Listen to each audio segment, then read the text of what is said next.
ജെല്ലിനിക്ക് 1960 എഴുതിയ ബുക്കിൽ ആൽക്കഹോളിസത്തെക്കുറിച്ച് 5 ടൈപ്പുള്ള ആൽക്കഹോളിസത്തെക്കുറിച്ച് പറയുന്നുണ്ട്. അദ്ദേഹം അത് ക്ലാസിഫിക്കേഷൻ നടത്തിയിരിക്കുന്നത്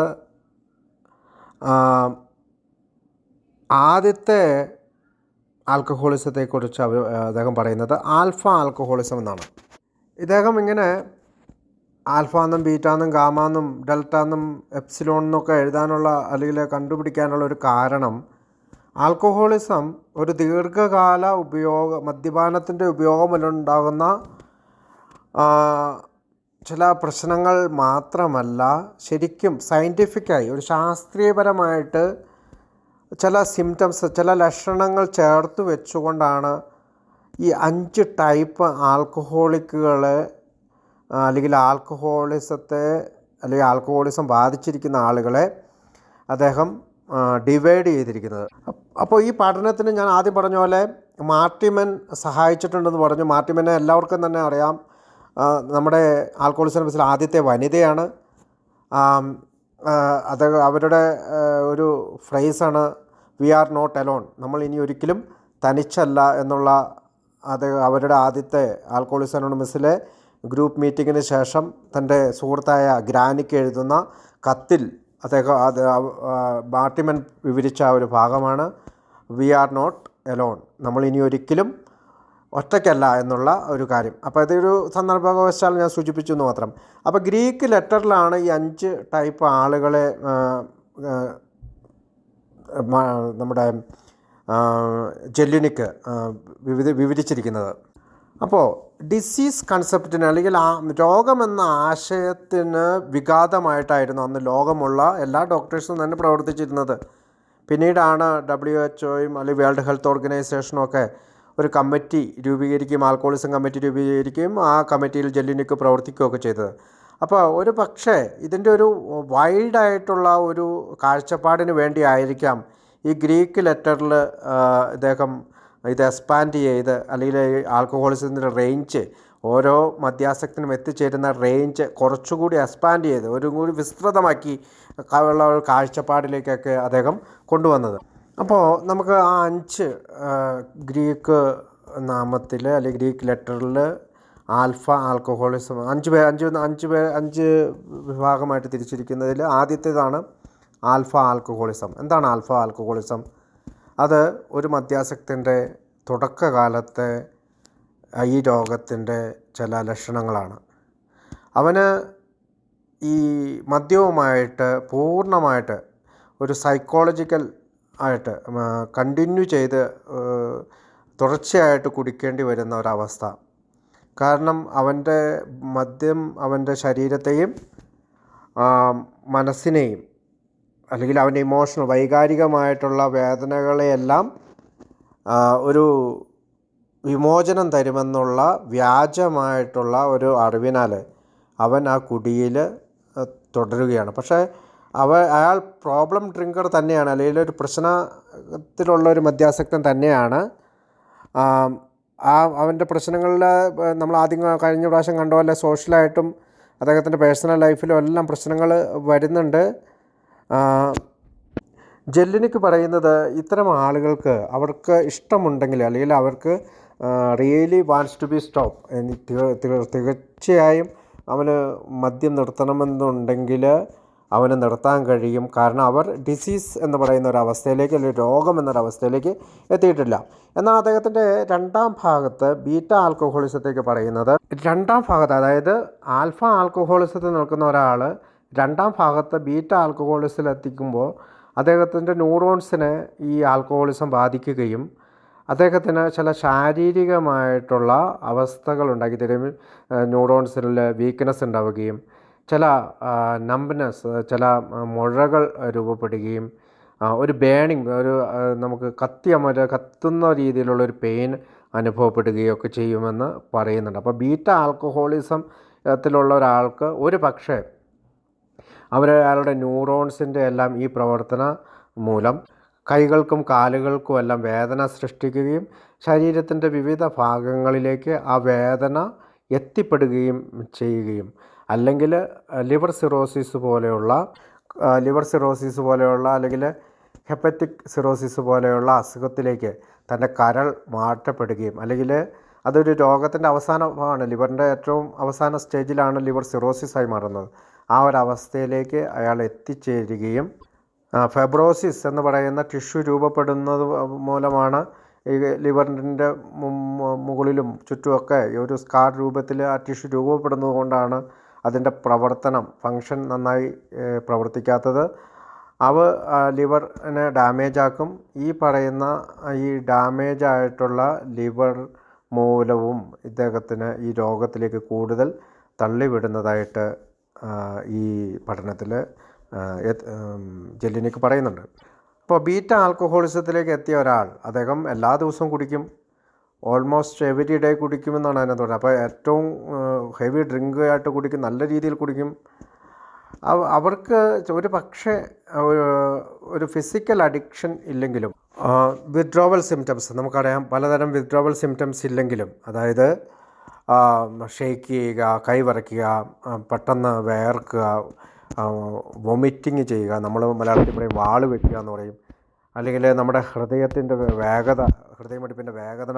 വേഗത കൂട്ടുക, ചിലപ്പോൾ ചില പനികളൊക്കെ വരിക, അങ്ങനെ പലതരം സീഷേഴ്സ് വരിക, ചിലപ്പോൾ മരണത്തോടടുക്കാവുന്ന പല വിഡ്രോവൽ വരുന്നെങ്കിലും ഈ ഗണത്തിലും ജെല്ലുനിക്ക് പറയുന്നത് അയാൾക്കും ഡിസീസായിട്ടില്ല, അയാൾക്കും വേണമെങ്കിൽ പല സഹായത്തിൽ ഈ പറയുന്ന ആൽക്കഹോളിസത്തിൽ നിന്ന് രക്ഷപ്പെടാൻ സാധിക്കുമെന്നാണ്.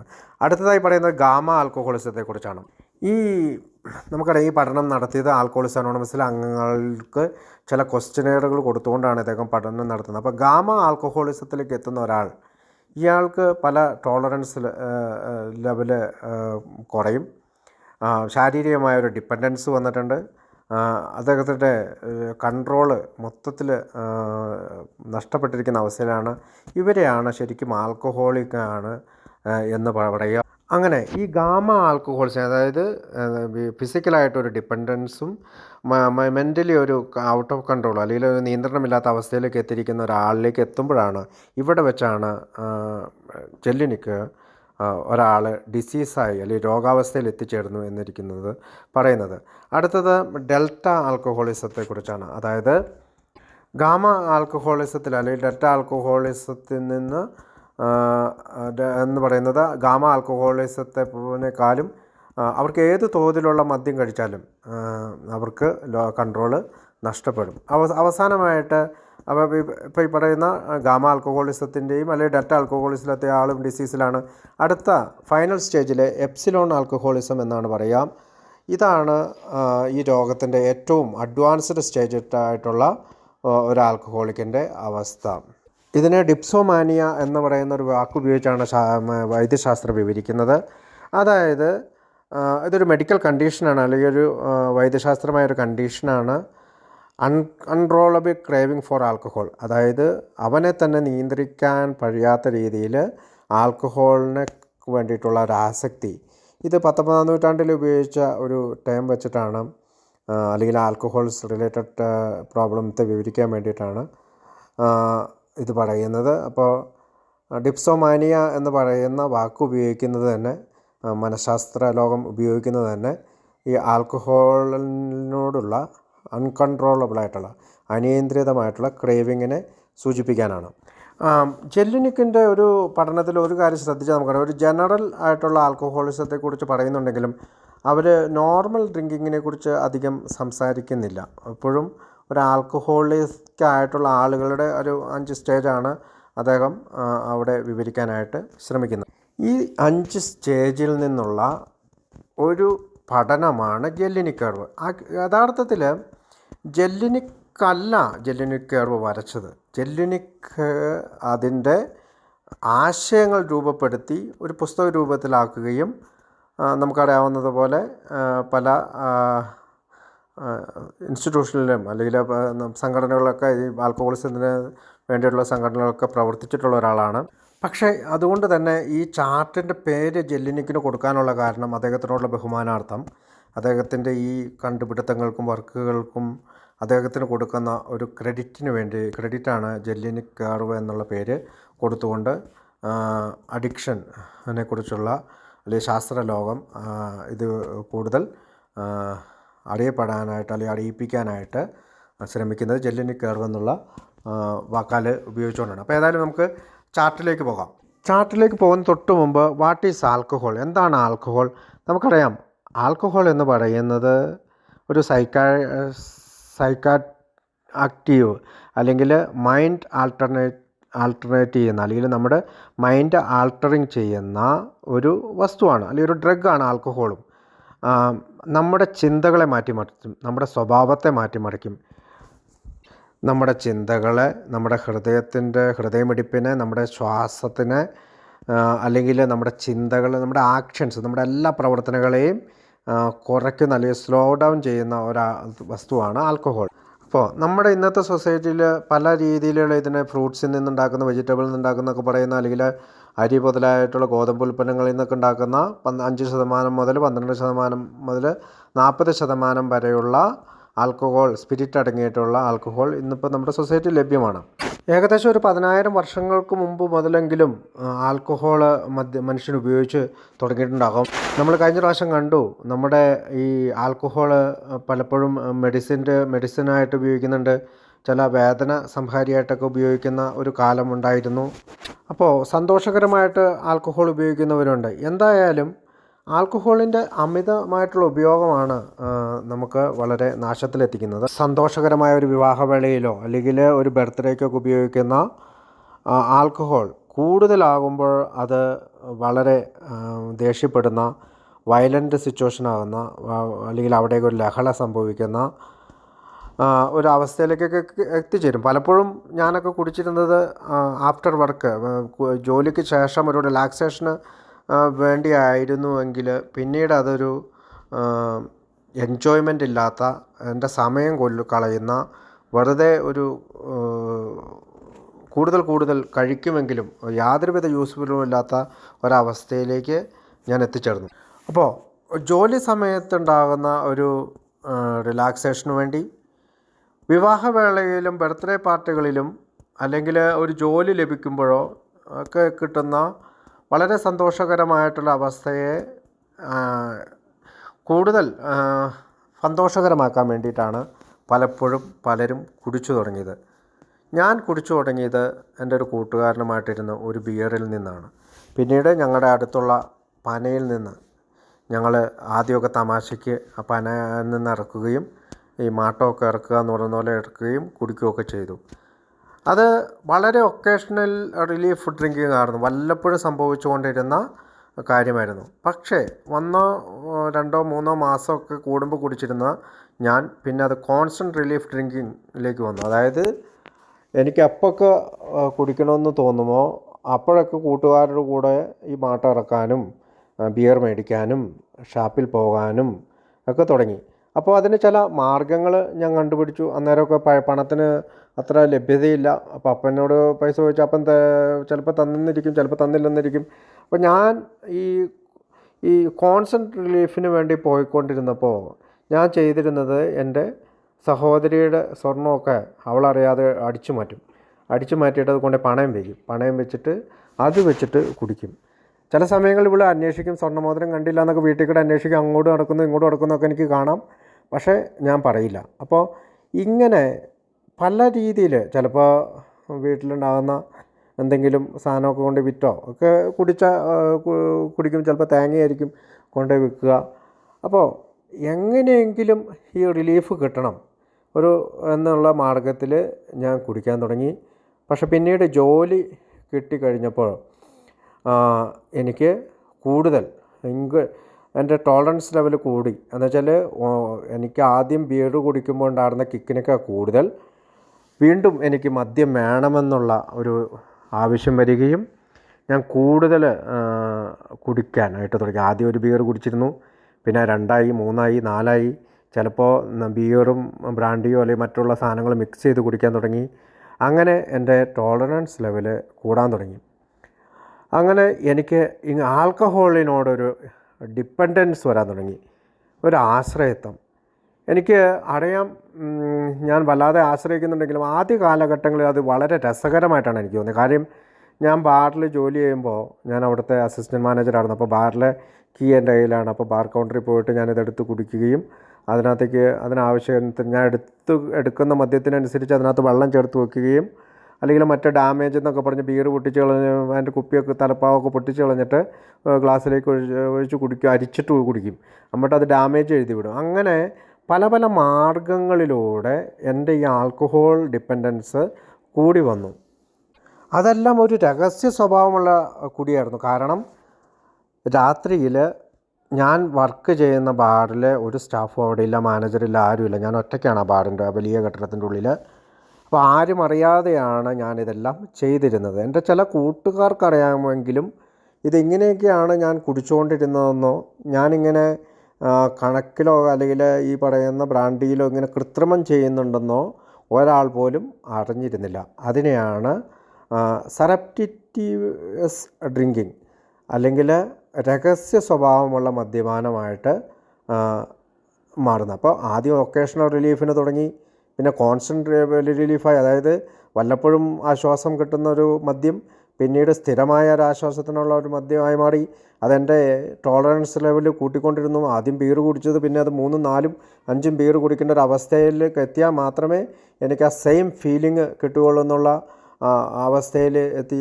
എൻ്റെ കുടിക്ക് രഹസ്യ സ്വഭാവങ്ങൾ ആദ്യ കാലഘട്ടങ്ങളിൽ ഉണ്ടായിരുന്നു. അടുത്തത് മെമ്മറി ബ്ലാക്ക് ഔട്ടാണ്. എനിക്കറിയാം, നമ്മൾ പലപ്പോഴും പറയുന്നത് ഞാൻ ഉറങ്ങി എന്നാണ്. പക്ഷേ കുടിച്ചിരുന്ന കാലഘട്ടത്തിൽ ഞാൻ ഉറങ്ങുകയായിരുന്നില്ല, ബ്ലാക്ക് ഔട്ട് ആവുകയായിരുന്നു. ഞാൻ അബോധാവസ്ഥയിലെത്തുകയായിരുന്നു. ശരിക്കും ആൽക്കഹോളിക്സ് അനോണിമസിന് നന്ദി പറയുകയാണ്. കാരണം ഈ ബ്ലാക്ക് ഔട്ട് എന്ന് പറയുന്ന വാക്കൊക്കെ കേൾക്കുന്നത് ആൽക്കഹോളിക്സ് അനോണിമസിൻ്റെ ഉള്ളിലെത്തിയ പിന്നെയാണ്. അപ്പോൾ ഒരുപാട് ദിവസങ്ങളിൽ 3 മണിക്ക് 4 മണിക്കോ അല്ലെങ്കിൽ 2 മണിക്കോ ഒക്കെ ഞാൻ കടന്നുറങ്ങിയിരുന്നത് ഈ പറയുന്ന അബോധാവസ്ഥയിലേക്ക്, അല്ലെങ്കിൽ ബ്ലാക്ക് ഔട്ട്, എനിക്ക് എന്താണ് ഞാൻ ചെയ്തതെന്ന് ഓർക്കാത്ത, പിറ്റേ ദിവസം ഞാൻ എവിടെയായിരുന്നു എന്ന് ഓർക്കാത്ത, ഏത് കൂട്ടുകാരൻ്റെ വീട്ടിലായിരുന്നു ഓർക്കാത്ത ഒരവസ്ഥയിലേക്ക് ഞാൻ എത്തുകയും പിന്നീട് ഈ ആൽക്കഹോൾ ഡിപ്പെൻഡൻസ് വീണ്ടും വർദ്ധിക്കുകയും ചെയ്യുന്നു. സാധാരണ നിലയിൽ ഇപ്പോൾ നമ്മളൊരു ഫ്രൂട്ട്സ് കടയിൽ വർക്ക് ചെയ്യുകയാണ് എന്ന് വിചാരിക്കാം. ആ ഫ്രൂട്ട്സ് കടയിൽ വർക്ക് ചെയ്യുമ്പോൾ നമ്മൾ ആപ്പിൾ എടുക്കുന്നു, മുന്തിരി എടുക്കുന്നു, അതെല്ലാം കഴിക്കുന്നുണ്ട്. ആ കടയിലെ ജോലി നഷ്ടപ്പെടുകയോ ആ കടയിലെ ജോലി നിർത്തുകയോ ചെയ്താൽ പിന്നീട് നമ്മൾ ആ ഫ്രൂട്ട്സിന് വേണ്ടി ഓടി അകലാറില്ല. പക്ഷേ എൻ്റെ കേസിൽ ഞാൻ ബാറിൽ നിന്ന് ഇറങ്ങിക്കഴിഞ്ഞിട്ട് നമുക്കറിയാം, ഞാൻ ഇതിന് മുമ്പ് ഇവിടെ ഷെയർ ചെയ്തിട്ടുള്ളതാണ്, ഹോസ്പിറ്റലിൽ അഡ്മിറ്റായി. എൻ്റെ ചെസ്റ്റിൽ നിന്ന് അവർ ഡോക്ടർ കുറച്ച് വെള്ളമൊക്കെ കുത്തിയെടുത്തിട്ട് എന്നോട് പറഞ്ഞു, നീ മദ്യപിക്കരുത് എന്ന് പറഞ്ഞു. പക്ഷേ 4 വർഷം കൂടി നിർത്തിയ ഞാൻ ഈ പറയുന്ന 4 വർഷത്തിന് ശേഷം വീണ്ടും കുടിച്ചപ്പോൾ എവിടെയാണോ നിർത്തിയത് അതേ ലെവലിൽ, അതേ തോതിൽ ഞാൻ വീണ്ടും കഴിക്കാൻ തുടങ്ങി. ആദ്യത്തെ ദിവസം ഞാനൊരു വൈൻ മാത്രമേ കഴിച്ചുള്ളൂ. പക്ഷേ രണ്ടാമത്തെ ദിവസം 2-3 വൈനും ബിയറും, പിന്നെ എൻ്റെ കൂട്ടുകാരെല്ലാം വീട്ടിൽ വരാൻ തുടങ്ങി. അല്ലെങ്കിൽ ഞാൻ ബാംഗ്ലൂർ ഒറ്റയ്ക്കാണ് താമസിക്കുന്നത്. അപ്പോൾ വീട്ടിൽ വരാൻ തുടങ്ങി. വീട്ടിൽ അപ്പോൾ എൻ്റെ വൈഫൊന്നുമില്ല, നാട്ടിലേക്ക് പറഞ്ഞു വിട്ടേക്കാണ്. അപ്പോൾ അങ്ങനെ എൻ്റെ ആൽക്കഹോൾ ഡിപ്പെൻഡൻസ് വർദ്ധിക്കാൻ തുടങ്ങി. അതോടൊപ്പം എനിക്ക് കുറ്റബോധം ഉണ്ടാകാൻ തുടങ്ങി. എല്ലാ ദിവസവും രാവിലെ എണീറ്റിട്ട് വളരെയധികം ഒരു ഫീലിംഗ്, ഞാനിങ്ങനെ ചെയ്തത് ശരിയായില്ലല്ലോ, ഞാനിങ്ങനെ പറഞ്ഞത് ശരിയായില്ലല്ലോ എന്നുള്ള ഒരു ഫീലിംഗ് ഉണ്ടാകാൻ തുടങ്ങി. ഈ മദ്യത്തോടുള്ള ഈ കഠിനമായിട്ടുള്ള ഡിപ്പെൻഡൻസ് രാവിലെ എണീക്കുമ്പോൾ എനിക്ക് ഗിൽറ്റി ഫീലിംഗ് ഒക്കെ ഉണ്ടാവും.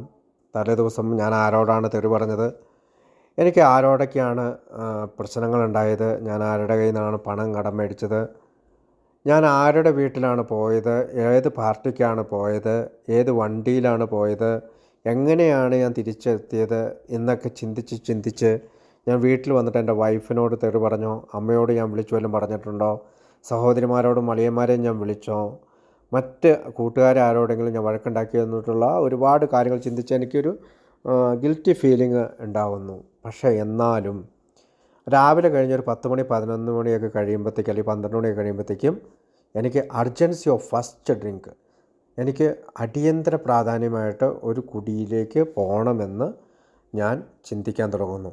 ഈ ഘട്ടത്തിൽ പലപ്പോഴും ഭാര്യ പറയും, നിങ്ങൾ കുടി നിർത്തണം, നിങ്ങളുടെ കുടി ഇങ്ങനെയൊന്നും അല്ല ഞാൻ കരുതിയത്. അല്ലെങ്കിൽ ഈ വിവാഹ ജീവിതം കഴിയുമ്പോൾ അവരുടെ ഉണ്ടാകുന്ന മോഹങ്ങളിൽ അല്ലെങ്കിൽ അവരുടെ ആഗ്രഹങ്ങളിൽ വലിയ നിരാശ പടർന്നു പിടിക്കുകയും പലപ്പോഴും എൻ്റെ ഭാര്യ എന്നോട് പറയും, നിങ്ങളെ ഞാൻ ഇങ്ങനെയല്ല കരുതിയത്, ഞാൻ ഇങ്ങനെയൊന്നും പ്രതീക്ഷിച്ചില്ല, എൻ്റെ അപ്പൻ ഇങ്ങനെ തെറി പറയാറില്ല, എൻ്റെ അപ്പൻ ഇങ്ങനെ കുടിക്കാറില്ല, എൻ്റെ വീട്ടിൽ ആരും ഇങ്ങനെ കുടിക്കുന്നവരില്ല എന്നുള്ള കുറേ കാര്യങ്ങൾ കൂടി പറയുമ്പോഴും ഞാൻ ആ പ്രോബ്ലത്തെക്കുറിച്ച് ഡിസ്കസ് ചെയ്യാൻ തയ്യാറാകാതെ വന്നു. അപ്പം ഞാൻ എപ്പോഴും പറഞ്ഞുകൊണ്ടിരുന്നത് എനിക്കല്ല പ്രോബ്ലം, എൻ്റെ ഭാര്യയ്ക്കാണ്. കാരണം എൻ്റെ കൂട്ടുകാരായ പലരും കുടിക്കുന്നുണ്ട്, എൻ്റെ സെയിം തോതിലോ അതിലധികമോ കുടിക്കുന്നുണ്ട്. അവരുടെ വീട്ടിൽ ചെല്ലുമ്പോൾ അവരുടെ ഭാര്യ അവരോട് ഈ തരത്തിലുള്ള വർത്തമാനമൊന്നും പറയുന്നില്ല. ഇങ്ങനെയുള്ള വർത്തമാനം കേൾക്കുമ്പോഴാണ് ഞാൻ ട്രിഗർ ആകുന്നത്, അല്ലെങ്കിൽ എനിക്ക് കൂടുതൽ ദേഷ്യം വരികയും ഞാൻ വീണ്ടും കുടിക്കുകയും ചെയ്യുന്നതെന്നായിരുന്നു അന്നത്തെ കാലത്ത്, അല്ലെങ്കിൽ എയിലേക്ക് വരുന്നതിന് തൊട്ട് മുമ്പുള്ള കാലങ്ങളിൽ ഞാൻ വിചാരിച്ചുകൊണ്ടിരുന്നത്. ഞാൻ മാക്സിമം ഞാനൊരു കുടിയനാണ് എന്ന് ആരെങ്കിലും പറഞ്ഞാൽ അവിടെ നിന്ന് രക്ഷപ്പെട്ടു പോകാനുള്ള സകലമാന മാർഗ്ഗങ്ങളും ഞാൻ ഉപയോഗിക്കും. അപ്പോൾ ഞാൻ എൻ്റെ ബാംഗ്ലൂർ ജോലി ചെയ്യുന്ന എൻ്റെ അമ്മയെ കാണാൻ പോകുന്നത് കുറയും. കാരണം അമ്മ എപ്പോൾ കണ്ടാലും മോനെ കുടി നിർത്തണം, നിൻ്റെ കരളിലേക്കാണ് ഇത് ഒഴിക്കുന്നത്, കല്ലിലേക്കല്ല ഒഴിക്കുന്നത്, കരൾ പ്രവർത്തിച്ചാട്ടാണ് ഇത് നിർജ്ജീവമാണെന്നൊക്കെ അമ്മയ്ക്കൊക്കെ ചെറിയ വിദ്യാഭ്യാസം ഉള്ളെങ്കിൽ ഇതൊക്കെ ആരൊക്കെയോ പറയുകയും, എൻ്റെ ഒരു പെങ്ങൾ നേഴ്സാണ്. പിന്നെ ഇവിടെ ഇങ്ങനെ പല ചർച്ചകൾ ഇവർ പെങ്ങന്മാരൊക്കെ അങ്ങോട്ടും ഇങ്ങോട്ടുമൊക്കെ ചർച്ച ചെയ്തുകൊണ്ടൊക്കെ ആയിരിക്കാം ഒരു പക്ഷേ അമ്മ അങ്ങനെയൊക്കെ പറയുക. അല്ലെങ്കിൽ എൻ്റെ അപ്പനൊരു കുടിയനായതുകൊണ്ട് അതിൻ്റെയൊക്കെ ഡീറ്റെയിൽ പഠനം നടത്തിയിട്ടുള്ളതാണ് എൻ്റെ അമ്മ. അപ്പോൾ മകൻ കുടിയനായപ്പോൾ തീർച്ചയായും അമ്മയ്ക്ക് അതിനെപ്പറ്റി കൃത്യമായിട്ട് എന്നോട് പറയേണ്ടി വന്നു. പക്ഷേ ഒരു മകൻ എന്ന രീതിയിൽ, ഒരു ഭർത്താവ് എന്ന രീതിയിൽ, ഒരു സഹോദരൻ എന്ന രീതിയിൽ, അല്ലെങ്കിൽ ഒരു അളിയൻ എന്ന രീതിയിൽ ഞാൻ ഈ പ്രോബ്ലത്തെ ഡിസ്കസ് ചെയ്യാനായിട്ട് സാധിക്കാത്തൊരവസ്ഥയിൽ ഇരിക്കുകയായിരുന്നു. മിക്കവാറും എൻ്റെ ജോലി സ്ഥലത്ത് എൻ്റെ കൂട്ടുകാരൊക്കെ കുടിക്കാൻ വരുമ്പോൾ ഞാൻ ഈ കുടിച്ചിട്ട് കരയുകയൊക്കെ ചെയ്യുന്ന ഓർക്കുന്നുണ്ട്. വെറുതെ കരയും, പല കാര്യങ്ങളും പറഞ്ഞു കരയും, അത് അങ്ങനെയായി ഇതിങ്ങനെയായി എന്നൊക്കെ പറഞ്ഞു. അപ്പോൾ പലപ്പോഴും ഇപ്പോഴും അവരൊക്കെയായിട്ട് എനിക്ക് കോൺടാക്റ്റ് ഉണ്ട്. ഈ ബാംഗ്ലൂരുള്ള എൻ്റെ കൂട്ടുകാർ കർണാടകക്കാരാണ്, നമ്മുടെ മലയാളികളല്ല. അപ്പോൾ അവരൊക്കെ ആയിട്ട് എന്നെ ഇടയ്ക്കൊക്കെ വിളിക്കാറുണ്ട്. അപ്പോൾ അവരുടെ മുമ്പിലൊക്കെ ഇങ്ങനെ പറയുമെങ്കിലും ഞാൻ സാധാരണ മട്ടിലാണ് കുടിക്കുന്നത് എന്നുള്ളൊരു ചിന്തയാണ് എന്നെ നയിച്ചിരുന്നത്. ഓരോ കുടിയും കഴിയുമ്പോൾ പ്രശ്നങ്ങളുണ്ടാകുന്നുണ്ട്, പക്ഷേ ആ പ്രശ്നത്തെ ലഘൂകരിക്കാനായിട്ട് ഞാൻ ശ്രമിച്ചുകൊണ്ടിരുന്നു. ഇപ്പോൾ ഒരു ടി വി തല്ലി പൊളിച്ച് കഴിഞ്ഞാൽ ഞാൻ പറയും, അത് ഞാൻ വേറെ മേടിച്ചാൽ തീരാവുന്ന പ്രശ്നമല്ലേ ഉള്ളൂ എനിക്ക്. അപ്പോൾ തലേദിവസം ടി വി തല്ലി പൊളിക്കുന്നു, പിറ്റേ ദിവസം ടി വി മേടിക്കാനായിട്ടുള്ള ഓട്ടത്തിൽ നിൽക്കുന്നു, അല്ലെങ്കിൽ പ്ലേറ്റ് തല്ലി പൊളിക്കുന്നു. അപ്പോൾ പ്ലേറ്റിൻ്റെ അവിടെ ഭിത്തിയിലൊക്കെ എന്തെങ്കിലും മാർക്കൊക്കെ വന്നിട്ടുണ്ടെങ്കിൽ ആ മാർക്ക് ഞാൻ തന്നെ തുടച്ച് കളയുന്നു, അല്ലെങ്കിൽ ഞാൻ ഛർദ്ദിച്ചിട്ടുണ്ടെങ്കിൽ ഛർദ്ദി വാരി കളയുന്നു. അങ്ങനെ എവിടെയെങ്കിലും എന്തെങ്കിലും നശിപ്പിച്ചാൽ ഞാനത് റിപ്പയർ ചെയ്തുകൊണ്ട് ഞാൻ എൻ്റെ പ്രോബ്ലത്തെ ലഘൂകരിക്കാനായിട്ടാണ് ശ്രമിച്ചിരുന്നത്. അതോടൊപ്പം എൻ്റെ ബ്ലാക്ക് ഔട്ട് കൂടി വന്നു. ആദ്യമൊക്കെ എനിക്ക് നല്ല ഓർമ്മയൊക്കെ ഉണ്ടായിരുന്നു തലേദിവസം എന്തൊക്കെയാണ് ചെയ്യണേ. ഈ ബ്ലാക്ക് ഔട്ടിൽ ഞാൻ പല കാര്യങ്ങളും ചെയ്യുന്നുണ്ട്. ഞാനത് എല്ലാം ഇവിടെ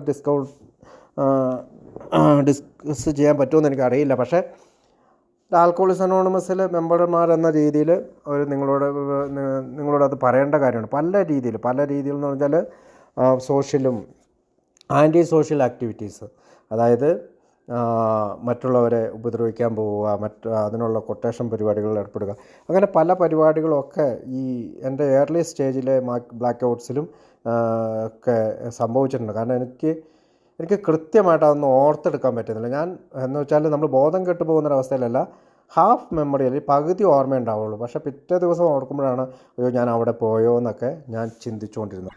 അടുത്തത് ഡ്രിങ്കിങ് ബോൾസ്റ്റേർഡ് വിത്ത് എക്സ്ക്യൂസ് എന്നാണ്. അതായത് എക്സ്ക്യൂസസ് കൊണ്ട് ബലപ്പെട്ട കുടി. പലതരം ന്യായീകരണങ്ങളുണ്ട്. എത്തിക്കഴിഞ്ഞപ്പോൾ എന്നോട് പറഞ്ഞ് നിനക്ക് ഒത്തിരി ന്യായീകരണങ്ങളുണ്ടാകാം, പക്ഷേ ഒരു റീസൺ, ഒരു കാരണമില്ലെന്ന് കുടിക്കാനായിട്ട്. പക്ഷേ കുടിക്കുന്ന സമയങ്ങളിൽ ഞാൻ എപ്പോഴും എക്സ്ക്യൂസസ് ആയിരുന്നു.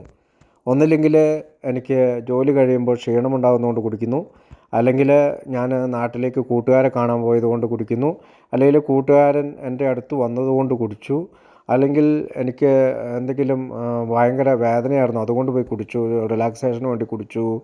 അങ്ങനെ ആയിരം എക്സ്ക്യൂസുകൾ കൊണ്ട് ഞാൻ എൻ്റെ കുടിയെ ബലപ്പെടുത്തി. അപ്പോൾ അതോടൊപ്പം മറ്റൊരു കാര്യം കൂടി സംഭവിച്ചത്, എനിക്ക് ഈ പറയുന്ന കുടി കുറയ്ക്കാനാണ് decrease of ability to stop drinking when others to do so എന്ന് പറഞ്ഞാൽ മറ്റുള്ളവർ കുടിക്കാതിരിക്കുമ്പോൾ അല്ലെങ്കിൽ എൻ്റെ കൂടെ കുടിച്ച പലരും കുടിക്കാതിരിക്കുമ്പോൾ എനിക്ക് കുടിക്കാതിരിക്കാൻ കഴിയാത്ത ഒരു എബിലിറ്റി, കഴിവ് കുറവ് അവിടെ വന്നു. അപ്പോൾ ഇതോടൊപ്പം തന്നെ എനിക്ക് ഒരു മനസാക്ഷി കുത്തിട്ടാവുന്നുണ്ട്, ഞാനിങ്ങനെ ചെയ്യുന്നത് ശരിയല്ലല്ലോ എന്നുള്ള അത് അടിക്കടി ഉണ്ടാകുന്നുണ്ട്, അല്ലെങ്കിൽ ആവർത്തിക്കുന്ന രീതിയിൽ ഉണ്ടാകുന്നുണ്ട്. പക്ഷേ ഞാൻ വീണ്ടും കൂടി തുറന്നുകൊണ്ടിരിക്കുകയാണ്. അപ്പോൾ ഇതോടൊപ്പം എനിക്ക് ഒരു ഗ്രാൻഡിയോസ്, വല്ലാതെ തണ്ട് കാണിക്കുന്ന അഗ്രസീവായിട്ടുള്ള ബിഹേവിയർ. ഈ തണ്ട് കാണിക്കുക എന്ന് പറഞ്ഞാൽ ഞാൻ 5 അടി 2-3 ഇഞ്ചെങ്ങാണ്ടേ ഉള്ളൂ പൊക്കം, പക്ഷേ 6 അടിക്കാരൻ്റെയും 7 അടിക്കാരൻ്റെയൊക്കെ ഷോൾഡറിൽ കയറി പിടിക്കുക, അവനെ തല്ലുമെന്ന് പറയുക, കൊല്ലുമെന്ന് പറയുക, എന്തും ചെയ്യാൻ മടിക്കാത്ത രീതിയിലുള്ള ഒരു അഗ്രസീവ് ബിഹേവിയർ വന്നു. എനിക്ക് ഭയങ്കര അഹംഭാവവും ഉണ്ടായിരുന്നു. കാരണം എനിക്ക് എൻ്റെ വിചാരം, കഴുത്തിൽ ഭയങ്കര ചെയിൻ, ഭയങ്കര വലിയ മാല ഇടുക, കയ്യിൽ ഈ തമിഴ്നാട്ടിലെ നടന്മാരെന്ന് വെച്ചാൽ വില്ലന്മാരെയൊക്കെ കാണിക്കുന്ന രീതിയിൽ 4-5 മോതിരങ്ങൾ കൈകളിൽ ഇടുക, അങ്ങനെയൊക്കെ നടക്കുന്ന, ഷർട്ടൊക്കെ നന്നായിട്ട് തേച്ചൊക്കെ ഇട്ട് നടക്കുള്ളെങ്കിലും വൈകുന്നേരം ആകുമ്പോഴത്തേക്ക് അതിൻ്റെ പരിസ്ഥിതി വല്ലാതെ മോശമായിരിക്കും. എന്നാലും അങ്ങനെയാണ് വീട്ടിൽ നിന്നൊക്കെ. അപ്പോൾ ഈ ഒരു വല്ലാത്ത തണ്ട്, മറ്റുള്ളവരുടെ മുതുകത്ത് കയറുക എന്ന് പറയും. അപ്പോൾ മറ്റുള്ളവരുടെ ജീവിതത്തിലേക്ക് ആഞ്ഞടിക്കുന്ന കൊടുങ്കാറ്റ് പോലെ എന്നാണ് നമ്മുടെ ബിഗ് ബുക്കിൽ ആ വാക്കിനെ ഉപയോഗിക്കുന്നത്. അപ്പോൾ അതുപോലത്തെ ഒരു അവസ്ഥയിലേക്ക് ഞാൻ എത്തിച്ചേർന്നു. അപ്പോൾ അതോടൊപ്പം തന്നെ ഈ പ്രോമിസസ് ആൻഡ് റെസൊല്യൂഷൻ ഫെയിൽ, അതായത് മറ്റുള്ളവർ പ്രതിജ്ഞ എടുക്കും. അതായത് ഇന്ന് മുതൽ കുടിക്കുകയില്ല. ഞാൻ എൻ്റെ വൈഫിനോട് പറഞ്ഞിട്ടുണ്ട്, ഇനി ഒരിക്കലും കുടിക്കുകയില്ല. സത്യമായിട്ട് എനിക്ക് ഇന്നലെ ഒരു അബദ്ധം പറ്റിപ്പോയി, അവൻ എന്നെ മേടിച്ച് തന്നുകൊണ്ട് ഞാൻ കുടിച്ചതാണ്, ഇനി ഞാൻ ഒരിക്കലും കുടിക്കുകയില്ല, ഞാനിനി ജീവിതത്തിൽ കുടിക്കുകയില്ല, ഇനി ഒരിക്കലും കുടിക്കുകയില്ല എന്നൊക്കെ ഉള്ള പ്രോമിസസും റെസൊല്യൂഷൻസും ഒക്കെ, അല്ലെങ്കിൽ ജനുവരി 1 എടുക്കുന്ന പ്രതിജ്ഞകളും നോമ്പ് കാലത്തെടുക്കുന്ന പ്രതിജ്ഞകളും ഒക്കെ വഴി തെറ്റാൻ തുടങ്ങി, അല്ലെങ്കിൽ പരാജയപ്പെടാൻ തുടങ്ങി. അപ്പോൾ എൻ്റെ ചില ശ്രമങ്ങൾ ഉണ്ടാകുന്നുണ്ട്, അതായത് കൺട്രോൾ ചെയ്ത് കുടിക്കാമെന്നുള്ള എൻ്റെ ശ്രമങ്ങൾ. അതിന് ചില ഉദാഹരണങ്ങൾ പറഞ്ഞു കഴിഞ്ഞാൽ, ബാംഗ്ലൂർ ഞാൻ ഹോസ്റ്റൽ നടത്തിയിരുന്നു. അപ്പോൾ ഞാൻ ഒറ്റയ്ക്ക് വീട്ടിലിപ്പോൾ ഇവരെയൊക്കെ വീട്ടിലേക്ക് വിട്ട് കഴിഞ്ഞിട്ട് ഞാൻ ഒറ്റയ്ക്കാണെങ്കിൽ ഞാൻ എന്നെ പറയും, ഞാൻ ഹോസ്റ്റലിൽ റൂമുണ്ട് അവിടെ പോയി കിടക്കാമെന്ന് പറയും. അപ്പോൾ എൻ്റെ വിചാരം, എൻ്റെ ഒറ്റയ്ക്ക് നിൽക്കുന്ന സ്ഥലത്തേക്ക് ആരെങ്കിലും മദ്യമായിട്ട് വന്നു കഴിഞ്ഞാൽ ഞാൻ കുടിച്ചു പോകും. അപ്പോൾ അവിടെ നിന്ന് എന്നെ രക്ഷിക്കുക എന്നുള്ള ഉദ്ദേശത്തോടു കൂടി അങ്ങനെ ഹോസ്റ്റലിലൊക്കെ പോയി താമസിക്കും. കൂടാതെ വൈകിട്ട് വയറ് നിറച്ച് ഫുഡ് കഴിച്ചു കഴിഞ്ഞാൽ നല്ലതാണെന്ന് ഏതോ കൂട്ടുകാർ പറഞ്ഞു തന്നപ്പോൾ ഞാൻ അതൊക്കെ ചെയ്യാൻ തുടങ്ങി. അതൊക്കെ കുറച്ച് എഫേർട്ടൊക്കെ എടുക്കുന്നുണ്ട്. അപ്പോൾ ഇങ്ങനെയുള്ള പല ആവർത്തി ചില എഫേർട്ടുകൾ ഈ മദ്യത്തെ നിയന്ത്രിക്കാൻ വേണ്ടി എടുക്കുന്നുണ്ട്. പക്ഷേ അതൊക്കെ കുറച്ച് നാളുകൾ മാത്രമേ നീണ്ടു നിന്നുള്ളൂ. ചിലപ്പോൾ ഒരാഴ്ച കുടിക്കാതിരിക്കുന്നുണ്ട്, ചിലപ്പോൾ 2 ദിവസം കുടിക്കാതിരിക്കുന്നുണ്ട്, ചിലപ്പോൾ 2 ആഴ്ച കുടിക്കാതിരിക്കുന്നുണ്ട്. അല്ലെങ്കിൽ ഏതെങ്കിലും ഒരു സംഭവമൊക്കെ ഉണ്ടാകുമ്പോൾ വലിയ തല്ലിപ്പൊളിക്കലോ ബഹളമൊക്കെ ഉണ്ടായി കഴിയുമ്പോൾ കുറച്ച് ദിവസത്തേക്ക് കൂടി മാറ്റി വെക്കാറുണ്ട്. പക്ഷേ ഈ പറയുന്നത് ഒരു ആവർത്തനം പോലെ ജീവിതത്തിൽ വന്നു. പെട്ടെന്ന് വീണ്ടും അടുത്ത കുടിയിലേക്ക് ഞാൻ പോവുകയാണ് ഉണ്ടായത്. അതായത് കഴിഞ്ഞ പ്രാവശ്യമുണ്ടായ ഭീകരാവസ്ഥയെ ഞാൻ വളരെ പെട്ടെന്ന് മറന്നു പോകുന്നു. 10-30 ദിവസത്തെ കുടിക്ക് ശേഷം, 10-40 ദിവസത്തെ കുടി നിർത്തലിന് ശേഷം, 40-50 ദിവസത്തെ കുടി നിർത്തലിന് ശേഷം ഞാൻ വീണ്ടും കുടിക്കുന്നു. കാരണം ഞാൻ പഴയ ആ സംഭവങ്ങളെല്ലാം മറന്നു പോകുന്നു. അപ്പോൾ എത്തിയപ്പോൾ എനിക്കൊരു കാര്യം മനസ്സിലായി, മറവിയുടെ അസുഖമുള്ളവരാണ് ആൽക്കഹോളിക്കുകൾ. അതുകൊണ്ടാണ് നമ്മൾ എല്ലാ ദിവസവും മീറ്റിങ്ങിൽ പങ്കെടുത്തുകൊണ്ട് മദ്യാസക്തിയെപ്പറ്റിയും ഈ രോഗത്തെപ്പറ്റിയും ഓർക്കുന്നത്. അടുത്തത് ട്രൈസ് ജിയോഗ്രാഫിക്കൽ എസ്കേപ്സ് ആണ്. ജിയോഗ്രാഫിക്കൽ എസ്കേപ്സ് എന്ന് പറഞ്ഞാൽ, ഇപ്പോൾ കോതമംഗലത്താണ് എൻ്റെ വീട്. അപ്പോൾ കോതമംഗലത്ത് നിന്ന് തൊടുപുഴ എൻ്റെ വൈഫ് ഹൗസ് ഉണ്ട്. അപ്പോൾ അവിടെ പോയി നിൽക്കുക. അല്ലെങ്കിൽ ഞാൻ മംഗലാപുരത്ത് എനിക്ക് കുറച്ച് സ്ഥലമുണ്ട്, അപ്പോൾ അവിടെ പോയി നിൽക്കുക. ഇപ്പോൾ ഇല്ല, അന്നുണ്ട്, അന്നത്തെ കാലത്തുണ്ട്. അപ്പോൾ അവിടെ പോയി നിൽക്കുക. അല്ലെങ്കിൽ ബാംഗ്ലൂർ പോവുക, ഡൽഹിക്ക് പോവുക. അങ്ങനെ ജിയോഗ്രാഫിക്കലായിട്ടുള്ള എസ്കേപ്പ്. ഇതെന്തുകൊണ്ടാണ് ഞാൻ ചെയ്തതെന്ന് വെച്ചാൽ, ഇവിടെ ഒന്നും എൻ്റെ കൂട്ടുകാർ എത്തിപ്പെടില്ലല്ലോ, ഞാൻ ഒറ്റയ്ക്കല്ലേ, അപ്പോൾ എനിക്ക് രക്ഷപ്പെടാൻ സാധിക്കും, ഞാൻ കുടിക്കാതിരിക്കാൻ സാധിക്കും എന്നൊക്കെ വിചാരിക്കും. പക്ഷേ അവിടെ നിന്ന് മംഗലാപുരത്തെത്തുമ്പോൾ അവിടെയുള്ള വർക്കേഴ്സിന് ഞാൻ അവിടെ നിന്നെങ്കിലും ഒരു ക്വാർട്ടർ മേടിച്ചു കൊടുക്കും. പിന്നീട് അവർ മീൻ വറുക്കും, അല്ലെങ്കിൽ കോഴി കറി ഉണ്ടാക്കും. അവരോടൊപ്പം ഇരുന്ന് കുടിക്കാനായിട്ട് ഞാൻ നോക്കും. ചിലപ്പോൾ വളരെ വൃത്തിഹീനമായ സാഹചര്യങ്ങളിൽ പോലും കിടന്നുറങ്ങി എണീറ്റ് പോരേണ്ട ഒരവസ്ഥയിലേക്ക് ഞാൻ എത്തിച്ചേരും. എനിക്ക് ലോസ് ഓഫ് അതർ ഇൻട്രസ്റ്റ് പല കാര്യങ്ങളും ഒത്തിരി കാര്യങ്ങൾ എനിക്ക് താല്പര്യമുണ്ടായിരുന്നു. ആ ഇൻട്രസ്റ്റ് അതെല്ലാം പോയി. എന്ന് വെച്ചാൽ സിനിമ കാണുക, നാടകം കാണുക, മറ്റുള്ള എന്തെങ്കിലും എൻ്റർടൈൻമെൻറ്റ്, വീട്ടുകാരോടൊപ്പം സിനിമയ്ക്കൊക്കെ പോയി. ഞാൻ സിനിമയ്ക്ക് കയറത്തില്ല, ഞാൻ പുറത്ത് വണ്ടിയിലിരിക്കുകയുള്ളൂ. അങ്ങനെയുള്ള എല്ലാ തരമുള്ള സാധാരണ ആളുകൾ ഉപയോഗിക്കുന്ന എൻ്റർടൈൻമെൻറ്റ് മാർഗ്ഗങ്ങളെല്ലാം നഷ്ടപ്പെട്ടു. കുടിക്കുമ്പോൾ തമിഴ് പാട്ടുകൾ കേൾക്കാൻ ഇഷ്ടമുള്ളതായതുകൊണ്ട് തമിഴ് പാട്ട് വെച്ച് തരുന്നതായിട്ട് ഓർക്കുന്നുണ്ട്. പക്ഷേ അതൊന്നും അത്ര ആ കുടി സമയത്ത് ഉണ്ടാകുന്ന ചെറിയൊരു ഇൻട്രസ്റ്റ് അല്ലാണ്ട് പിന്നീട് മറ്റുള്ള താല്പര്യങ്ങൾ, സന്തോഷകരമായ ഉണ്ടാക്കാനുള്ള താല്പര്യങ്ങൾ കുറഞ്ഞു. അപ്പോൾ ജോലി സ്ഥലത്തും കാരണം പണം ധാരാളം ചിലവഴിക്കുന്നുണ്ട്, പണം വരുന്നുണ്ട് പോകുന്നുണ്ട്. പക്ഷേ അപ്പോൾ ജോലി സ്ഥലത്തും ചില പ്രശ്നങ്ങളുണ്ടാകും. കാരണം രാവിലെ 5 മണിക്ക് കുക്ക് ചെയ്യേണ്ട കുക്കിനെ വിളിച്ച് എൻ്റെ വീട്ടിൽ കൊണ്ടുവരുത്തി ചിക്കൻ കറി ഉണ്ടാക്കി മദ്യവും കഴിച്ചു കഴിഞ്ഞാൽ അവൻ പിറ്റേ ദിവസം രാവിലെ അവൻ എണീക്കേണ്ടതാണ്. അതില്ല, എനിക്ക് ഓർമ്മയില്ല. അങ്ങനെ ചെയ്യാത്തത് കൊണ്ട് തന്നെ അവൻ 5 മണിക്ക് എണീറ്റ് പോയിട്ടുണ്ടാക്കുന്ന സാമ്പാറിൻ്റെ കോലവും അവനുണ്ടാക്കി പിള്ളേർക്ക് ഉണ്ടാക്കി കൊടുക്കുന്ന മറ്റ് ഫുഡുകളുടെ കോലവും നമ്മളൊന്ന് വിചാരിച്ചാൽ മാത്രം മതി. അപ്പോൾ വർക്കിൽ ചില ട്രബിൾസുകൾ ഉണ്ടായി തുടങ്ങി, പണത്തിന് ചില കുറവുകൾ വന്ന് തുടങ്ങി. ഞാൻ പലപ്പോഴും എൻ്റെ കുടുംബത്തെയും കൂട്ടുകാരെയും ഒഴിവാക്കാൻ തുടങ്ങി. എൻ്റെ ഫാമിലിയിൽ പല ഇപ്പം എൻ്റെ അമ്മ വീട്ടിലോ അപ്പം വീട്ടിലൊക്കെ കുറേ കാലത്തേക്ക് ഞാൻ വിസിറ്റ് ചെയ്യാതെയായി. കാരണം അവരെല്ലാം ഞാൻ കുടിക്കുന്നുണ്ടെന്ന് പയ്യെ മനസ്സിലാവുകയും ചില ആരെങ്കിലും മരണപ്പെട്ടാലൊക്കെ നമ്മൾ പോകുമ്പോൾ അറിയാതെ ഈ മദ്യപിച്ച് അവിടെ ചെല്ലുന്നത് കൊണ്ട് അവർക്ക് പെട്ടെന്ന് തന്നെ എന്നെ ഐഡൻറ്റിഫൈ ചെയ്യാൻ തുടങ്ങി. പിന്നീട് എനിക്ക് പറ്റിയ മറ്റൊരു സംഭവം നെഗ്ലക്റ്റ് ഓഫ് ഫുഡാണ്. ഫുഡ് കഴിക്കാതിരിക്കുക.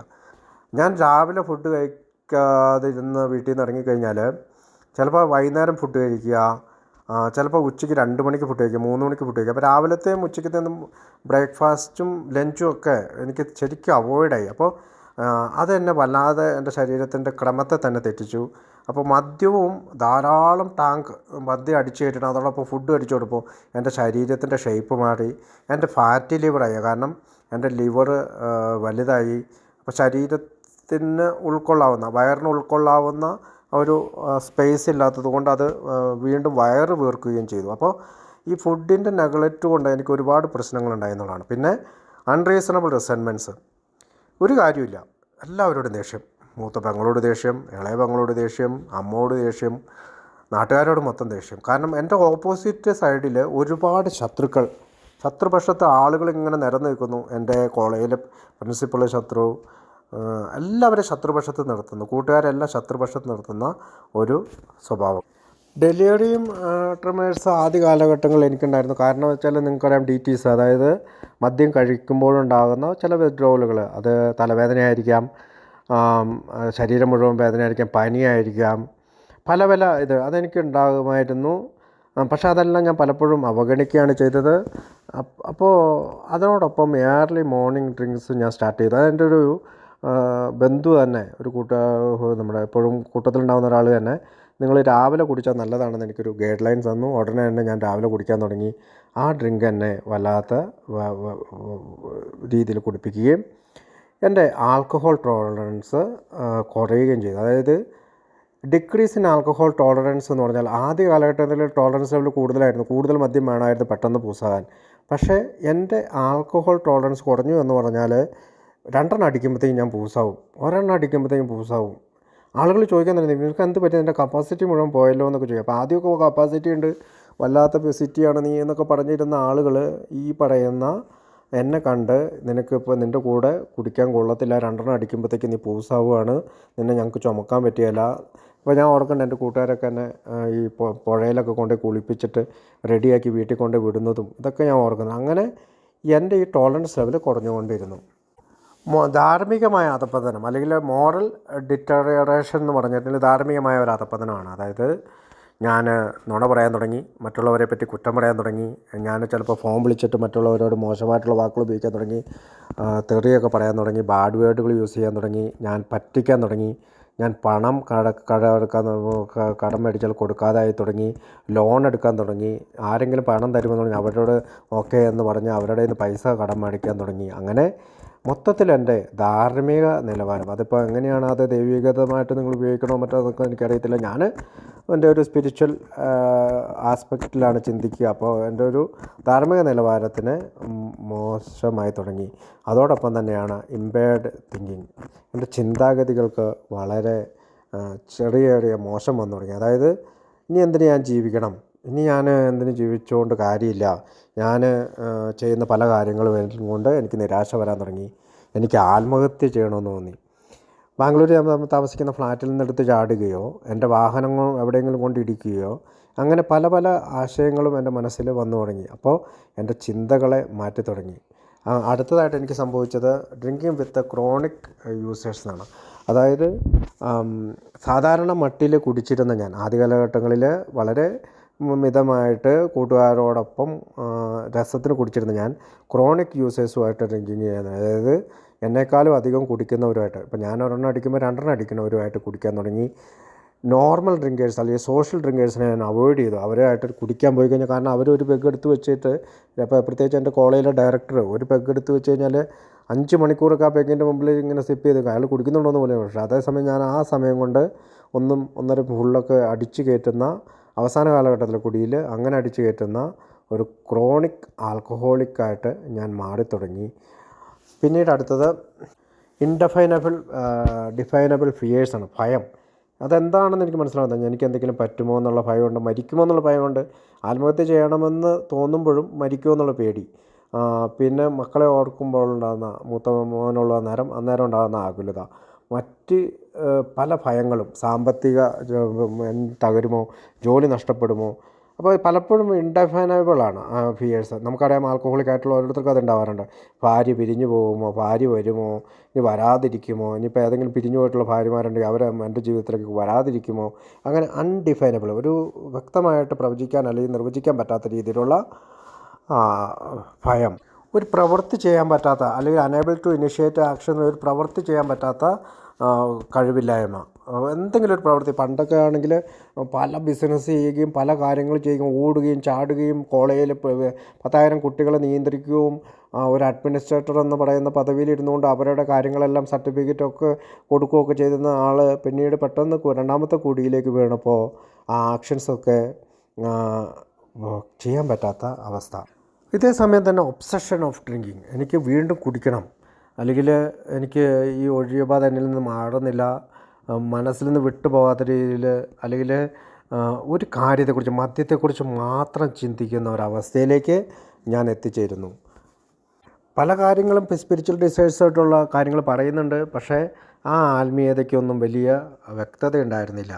അല്ലെങ്കിൽ അത് ഒരു തുമ്പുമില്ലാത്ത പല കാര്യങ്ങളും സംസാരിച്ച് കൊണ്ടിരുന്നു. ഇവിടെ വെച്ച് കംപ്ലീറ്റഡ് ഡിഫീറ്റ് അഡ്മിറ്റഡ്. അപ്പോൾ ഈ ജെനുവിൻ കർവിൻ്റെ ലെഫ്റ്റ് സൈഡിൽ മുകളിൽ നിന്ന് താഴേക്ക് തുടങ്ങുന്ന ആ കർവിൻ്റെ അവസാന ഭാഗത്തെത്തുമ്പോഴാണ് ഷിബു എന്ന് പറയുന്ന ഞാൻ എൻ്റെ തോൽവി സമ്മതിക്കുകയും, ഓൾ അലീബീസ് അസോസിയേറ്റഡ് എന്ന് പറഞ്ഞിട്ടുണ്ടെങ്കിൽ കുറ്റകൃത്യം നടന്ന സമയത്ത് ഞാൻ പ്രതി അവിടെ ഉണ്ടായിരുന്നില്ല, വേറൊരു സ്ഥലത്തായിരുന്നു എന്നുള്ള വാദം നടത്തുന്ന ആളെയാണ് അലീബീസ് എന്ന് പറയുന്നത്. അപ്പോൾ പല ഒഴിവുകൾ പറയുന്ന, അല്ലെങ്കിൽ ഞാൻ കുറ്റം ചെയ്തവനല്ല എന്ന് പറയുന്ന വാദത്തിൽ നിന്ന് ഞാൻ കംപ്ലീറ്റ് ഡിഫീറ്റ് അഡ്മിറ്റഡ്, എൻ്റെ തോൽവി പൂർണ്ണമായും സമ്മതിച്ചുകൊണ്ട് ഞാൻ റിക്കവറി സെക്ഷനിലേക്ക് കയറാൻ തുടങ്ങി.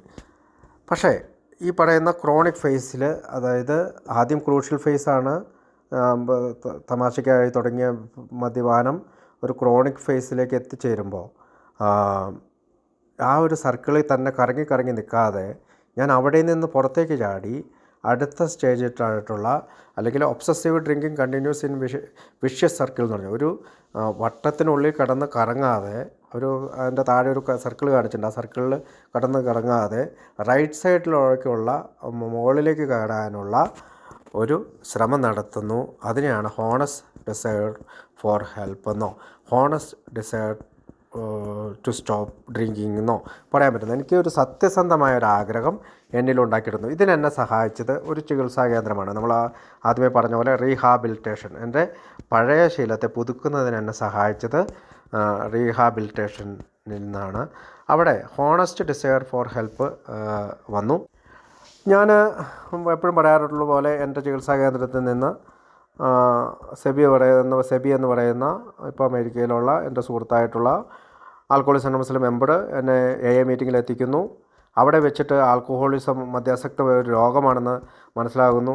ഞാൻ അതിനുശേഷം learns alcoholism is an illness, എൻ്റെ മദ്യാസക്തി ഒരു രോഗമാണെന്ന് മനസ്സിലാക്കുകയും ഈ രോഗം സ്ഥിരമാണ്, സ്ഥായിയാണെന്ന് മനസ്സിലാക്കുകയും എൻ്റെ അഡിക്ഷൻ ക്യാൻ ബി അറസ്റ്റഡ്, ഒരു ദിവസത്തേക്ക് മാത്രമേ അറസ്റ്റ് ചെയ്യാനുള്ള കഴിവുള്ളൂ എന്നും മനസ്സിലാക്കിക്കൊണ്ട് ഞാൻ ഫോർമൽ അഡിക്ട്സിനെ അല്ലെങ്കിൽ മറ്റ് മദ്യാസക്തരെ കണ്ടുമുട്ടാനും അവരുമായിട്ട് സന്തോഷകരമായിട്ടുള്ള ജീവിതം പങ്കുവയ്ക്കാനും തുടങ്ങി. എൻ്റെ നാട്ടിലുള്ള രാധാകൃഷ്ണൻ ചേട്ടനൊക്കെ എൻ്റെ വീട്ടിൽ വരും. ഞങ്ങളൊരു കട്ടൻ ചായയൊക്കെ കുടിക്കും, അടുത്ത മീറ്റിങ്ങിന് പോകും. അന്നൊക്കെ മീറ്റിങ്ങുകൾ കുറവായതുകൊണ്ട് 2009 കാലഘട്ടങ്ങളിൽ മീറ്റിംഗ് കുറവായതുകൊണ്ട് ഞങ്ങൾ പല ഏയക്കാരുടെ വീട്ടിലൊക്കെ പോയിരുന്ന് കുറച്ച് നേരം വർത്തമാനമൊക്കെ പറയും. ഏയക്കാരുമായിട്ട് കാറൊക്കെ എടുത്ത് പല ടൂറിസ്റ്റ് പ്ലേസുകളൊക്കെ സന്ദർശിക്കാൻ തുടങ്ങി. അതിലും വലിയ കാര്യം സ്റ്റോപ്പ് ടോക്കിംഗ് ആൽക്കഹോൾ, മദ്യത്തെക്കുറിച്ച് സംസാരിക്കാതെയായി റിക്കവറിയെക്കുറിച്ച് സംസാരിക്കുന്ന, പുതിയ ജീവിതത്തെക്കുറിച്ച് സംസാരിക്കുന്ന, റൈറ്റ് തിങ്കിങ് ബിഗിൻസ്, നല്ലൊരു ചിന്തകൾ തുടങ്ങി. എൻ്റെ ജീവിതത്തിൽ മദ്യത്തെക്കുറിച്ച് കാണുകയോ അല്ലെങ്കിൽ മദ്യഷാപ്പിലേക്ക് പോകാതെ ആവുകയായിരുന്നു. അപ്പോൾ അതിനു മുമ്പ് 4 വർഷം ഞാൻ കുടി നിർത്തിയിട്ടുണ്ട്. യിൽ വരുന്നതിന് മുമ്പ് എൻ്റെ ഡോക്ടർ എൻ്റെ ചെസ്റ്റിൽ നിന്ന് വെള്ളം കുത്തിയെടുത്ത് എന്നോട് കുടി നിർത്തണം എന്ന് പറഞ്ഞപ്പോൾ ഞാൻ നിർത്തിയിട്ടുണ്ട്. പക്ഷേ അന്നൊക്കെ ഞാൻ ചെയ്തിരുന്നത് മദ്യഷാപ്പിലേക്ക് പോവുകയും മദ്യത്തെക്കുറിച്ച് പഠിക്കുകയും ചിന്തിക്കുകയും വിളമ്പുകയൊക്കെ ചെയ്തിരുന്ന എനിക്ക് യിൽ വന്നതിന് ശേഷം ഞാൻ അതിനെക്കുറിച്ച് ടോക്കിംഗ് പറയുക, തിങ്കിങ് ചിന്തിക്കുക, അതിൽ ആ പ്ലേസിൽ പോവുക, അങ്ങനെയുള്ള സിറ്റുവേഷനിൽ പോവാതെയായി. അങ്ങനെ എൻ്റെ ചിന്തകളെ ഞാൻ നല്ല രീതിയിൽ തുടക്കം കുറിച്ചു. നല്ല സുഹൃത്ത് ബന്ധങ്ങളുണ്ടാക്കി. എൻ്റെ പേഴ്സണലായിട്ട് ഒരുപാട് സുഹൃത്തുക്കളെ എനിക്ക് ഉണ്ടാക്കിയെടുത്തു. അത് ഇപ്പോൾ ഞാനിപ്പോൾ പറയുകയാണെങ്കിൽ ഇപ്പോൾ എൻ്റെ മൊത്തത്തിൽ ഒരു 16,000 മെമ്പേഴ്സിൻ്റെ നമ്പറുകളെങ്കിലും എൻ്റെ ഫോണിലുണ്ടാവും. അപ്പോൾ അത് ഇത്രയും കുറേ കാലമൊക്കെ 10-14 വർഷം കൊണ്ടുണ്ടായതാണെങ്കിലും ആദ്യ കാലഘട്ടത്തിലാണെങ്കിൽ പോലും ഒരാളുടെ നമ്പർ കിട്ടുമ്പോൾ അതിനകത്ത് സേവ് ചെയ്യാമായിരുന്നു. അതിന് മുമ്പ് ഞാൻ ആരുടെയും നമ്പർ സേവ് ചെയ്യില്ലായിരുന്നു. അതിന് കാരണം ഞാൻ കുടിച്ച് കഴിയുമ്പോൾ അവരെ വിളിച്ച് ബഹളം ഉണ്ടാക്കുകയൊക്കെ ചെയ്യുമായിരുന്നു. പക്ഷേ എത്തിക്കഴിഞ്ഞപ്പോൾ അവരുടെ എൻ്റെ ഒരു സുഹൃത്ത് ബന്ധം വർദ്ധിപ്പിക്കുന്ന രീതിയിൽ അവരെ ബന്ധപ്പെടാൻ തുടങ്ങി. പിന്നെ എൻ്റെ ധാർമ്മികമായ നിലവാരം ഉയർത്തുക എന്നുള്ള സ്പിരിച്വൽ ആസ്പെക്റ്റിനെ ഞാൻ വർദ്ധിപ്പിക്കാനായിട്ട് ശ്രമിച്ചു. ഞാൻ ചാടി പള്ളി പോയിരുന്നില്ല. കാരണം പണ്ടൊക്കെ പള്ളിയിൽ പോയി ഒരുപാട് നാടകം കളിച്ചിട്ടായതുകൊണ്ട് ഞാൻ ചാടി പള്ളി പോകുന്നതിന് പകരം ഞാൻ ഈ ആൽക്കഹോളിക്കായിട്ടുള്ള ആളുകളെ ബന്ധപ്പെടാനും ചില റീഹാബിലിറ്റേഷൻ സെൻ്ററുകളൊക്കെ സന്ദർശിക്കാനും അവർക്ക് എയുടെ സന്ദേശം കൊടുക്കാനും ചില ഗ്രൂപ്പുകളൊക്കെ നാടുകളിലൊക്കെ രൂപീകരിക്കാനും അതിനുശേഷം ഞാൻ UK പോയപ്പോൾ, അല്ലെങ്കിൽ ഞാൻ ഒരു 3-4 മാസം കൊണ്ട് UK പോയി. അവിടെ പോയപ്പോൾ അവിടെ ഈ സർവീസിൻ്റെ ഭാഗമായിട്ട് പ്രവർത്തിക്കാൻ, അതായത് ആ ഗ്രൂപ്പിൽ ഞാൻ 1954 മുതൽ തുടങ്ങിയൊരു ഗ്രൂപ്പാണ്. എൻ്റെ സെക്രട്ടറി ആയിട്ട് പ്രവർത്തിക്കാനും ആ ഗ്രൂപ്പ് തുറക്കാനും അടയ്ക്കാനും ക്ലീൻ ചെയ്യാനും ഒക്കെ തുടങ്ങുകയൊക്കെ ചെയ്ത് എനിക്കൊരു ഡോക്ടറെ കണ്ടുകൊണ്ട് എനിക്ക് ആവശ്യമായിട്ടുള്ള ശരീരത്തിന് ആവശ്യമായിട്ടുള്ള എല്ലാ ടെസ്റ്റുകളും ചെയ്തു. അപ്പോൾ എൻ്റെ ആദ്യ കാലഘട്ടത്തിൽ എൻ്റെ ഡോക്ടർ പറഞ്ഞ് ചില വിറ്റാമിൻ ഗുളികകൾ കഴിക്കണമെന്ന്, അത് കഴിച്ചു. എനിക്ക് സ്കാൻ ചെയ്തു, എൻ്റെ എന്തെങ്കിലും കുഴപ്പങ്ങളൊക്കെ പറ്റിയിട്ടുണ്ടോ എന്ന് നോക്കി. അതെല്ലാം നോക്കി ഞാൻ ഓവറോൾ ഓക്കെ ആണ് എന്ന് ഞാൻ മനസ്സിലാക്കുകയും അത് ഇയർലി ചെയ്യണമെന്ന് ആ ഡോക്ടർ എന്നെ സജസ്റ്റ് ചെയ്തു. അതുകൊണ്ട് എല്ലാ വർഷവും ഒരു ജനറൽ ചെക്കപ്പിന് ഞാൻ വിധേയമാവുകയും ചെയ്യും. അപ്പോൾ പിന്നെ സ്റ്റാർട്ട് ഓഫ് ഗ്രൂപ്പ് തെറാപ്പി, അതായത് ആൽക്കഹോളിസം അനോണിമസ് എന്ന് പറയുന്നത് ഒരു ഗ്രൂപ്പ് തെറാപ്പിയാണ്. അപ്പോൾ എൻ്റെ ആ ഗ്രൂപ്പിൻ്റെയോട് ചേർന്ന് നിന്നു. അവിടെ സമയത്തെ മീറ്റിങ്ങിന് ചെല്ലുക, 5 മിനിറ്റ് മുമ്പ് മീറ്റിങ്ങിന് ചെല്ലുക, മീറ്റിംഗ് കഴിഞ്ഞ് 5 മിനിറ്റ് അവരോടൊപ്പം വർത്തമാനം പറയുക, മീറ്റിങ്ങിനിടയിൽ ഒരു ചായ കുടിക്കുക. അങ്ങനെ ഒരു സുഹൃത്ത് ബന്ധം ഞാൻ വളർത്തിയെടുത്തു. ഞാൻ എന്നെ തന്നെ അപ്രീസിയേഷൻ ചെയ്യാൻ തുടങ്ങി. ഓരോ ദിവസം കഴിയും തോറും 10 ദിവസം കഴിയുമ്പോൾ, 20 ദിവസം കഴിയുമ്പോൾ, 30 ദിവസം കഴിയുമ്പോൾ, 60 ദിവസം കഴിയുമ്പോഴൊക്കെ ഞാൻ എൻ്റെ സെൽഫ് അപ്രീസിയേഷൻ, മറ്റുള്ളവർ എന്നെ അപ്രീസിയേഷൻ ചെയ്യുന്നതിനെ വെയിറ്റ് ചെയ്ത് നിൽക്കാറില്ല. കാരണം എനിക്ക് മനസ്സിലായി. കാരണം എനിക്ക് ഒരു അനുഭവം ഉണ്ടായി. കുറച്ച് മീറ്റിങ്ങുകൾ കൂടി കഴിഞ്ഞപ്പോൾ ഒരു ദിവസം വീട്ടിൽ ചെന്നപ്പോൾ വാതിൽ തുറന്നപ്പോൾ എൻ്റെ വൈഫ് ആദ്യം ചോദിച്ചത്, എന്നെ കണ്ണ് എന്നാ ചുവന്നിരിക്കണം എന്നും പറഞ്ഞിട്ട് ഒരു മൂളി. അവൾ ചിരിച്ചുകൊണ്ടാണ് അത് പറഞ്ഞതെങ്കിലും എന്നെ വല്ലാതെ അത് ഹർട്ട് ചെയ്തു. കാരണം 2-3 മീറ്റിംഗ് കൂടിയിട്ടാണ് അന്ന് ചെന്നിരിക്കുന്നത്. അപ്പോൾ സെൽഫ് അപ്രീസിയേഷൻ അല്ലാതെ മറ്റൊരു അപ്രീസിയേഷൻ കിട്ടുകയില്ല എന്നുള്ള ഒരു ചിന്ത എനിക്ക് അതോടുകൂടി എൻ്റെ മനസ്സിൽ കടന്നു വന്നു. നാളെക്കുറിച്ചുള്ള ആകുലത മാറ്റിവെച്ച് നാളെ എന്ത് സംഭവിക്കും, എനിക്ക് ജോലി കിട്ടുമോ, എൻ്റെ ആരോഗ്യം എന്താവും, അതിനെക്കുറിച്ചുള്ള ആകുലതകൾ കുറച്ചുകൊണ്ട് അതിന് പ്രധാനമായിട്ട് ഞാൻ ചെയ്തത് മറ്റുള്ളവരുടെ ജീവിതത്തിൽ ഈ പറയുന്ന ആൽക്കഹോളിക്കിൻ്റെ ജീവിതത്തിൽ ഈ പറയുന്ന എയെ പറ്റി സംസാരിക്കുകയും അവരുടെ പ്രശ്നങ്ങൾ കേൾക്കാൻ തയ്യാറാവുകയും ചെയ്തപ്പോൾ എൻ്റെ പ്രശ്നങ്ങൾ വളരെയധികം കുറയുന്നതായി തോന്നി. അപ്പോൾ diminishing fear of the unknown future. പുതിയ ജീവിതത്തിലെ പുതിയ വഴികളെക്കുറിച്ചുള്ള സാധ്യതകൾ എന്നെ വല്ലാതെ സന്തോഷവാനാക്കി. പലപ്പോഴും നല്ല ആരോഗ്യമുള്ള ഫുഡൊക്കെ എടുക്കാനായിട്ട് ശ്രമിച്ചു. എനിക്കൊരു സെൽഫ് എസ്റ്റീം തിരിച്ചു വന്നു. എൻ്റെ ചിന്തകൾക്ക് ഒരു യാഥാർത്ഥ്യങ്ങളുണ്ടായി. അതായത് പണ്ട് കുടിച്ചുകൊണ്ടിരുന്ന ചിന്തകളായിരുന്നില്ല പിന്നീട് എനിക്ക് വന്നത്. നല്ല രീതിയിലുള്ള ചിന്തകൾ കടന്നു വന്നു. ഭാവിയെക്കുറിച്ചുള്ള ഈ പറയുന്ന ഭയത്തെ മാറ്റിവെച്ചപ്പോൾ തന്നെ എനിക്ക് പലപ്പോഴും എസ്കേപ്പ്, പല ആഗ്രഹങ്ങളിൽ നിന്നുള്ള എസ്കേപ്പ് മാറിപ്പോയി. കാരണം എൻ്റെ ആഗ്രഹങ്ങൾ എങ്ങനെയൊക്കെ ചെയ്യണം എന്നുള്ള കാര്യങ്ങളൊക്കെ എനിക്കിതിൽ നിന്ന് മനസ്സിലായി. എൻ്റെ ഫാമിലിയിലെ ആവശ്യങ്ങൾ, കുടുംബത്തിലെ ആവശ്യങ്ങളെല്ലാം കൃത്യമായിട്ട് നിറവേറ്റാനായി തുടങ്ങി. എൻ്റെ കൂട്ടുകാരും പലപ്പോഴും ബന്ധുക്കളുമൊക്കെ എൻ്റെ എഫേർട്ടിന് അപ്രിസിയേഷൻ ചെയ്തില്ലെങ്കിൽ പോലും ഞാൻ ഈ പറയുന്ന കൂട്ടായ്മയിൽ തുടർച്ചയായിട്ട് പോകാൻ തുടങ്ങി. എനിക്ക് ഒരു സ്റ്റേബിൾ ഫ്രണ്ട്സ്, ഒരു അതായത് സ്ഥായിയായിട്ടുള്ള ഒരു കൂട്ടുകാർ ഉണ്ടായി. അത് ഓരോ കാലഘട്ടങ്ങളിൽ പല പല കൂട്ടുകാരാണെങ്കിൽ പോലും ഈ പറയുന്ന റിക്കവറിയിലുള്ള ഒരുപാട് കൂട്ടുകാരുടെ ഒരു സർക്കിള് എനിക്കുണ്ടായി. പല പല പുതിയ ആശയങ്ങളും ആഗ്രഹങ്ങളും വർദ്ധിച്ചു വന്നു.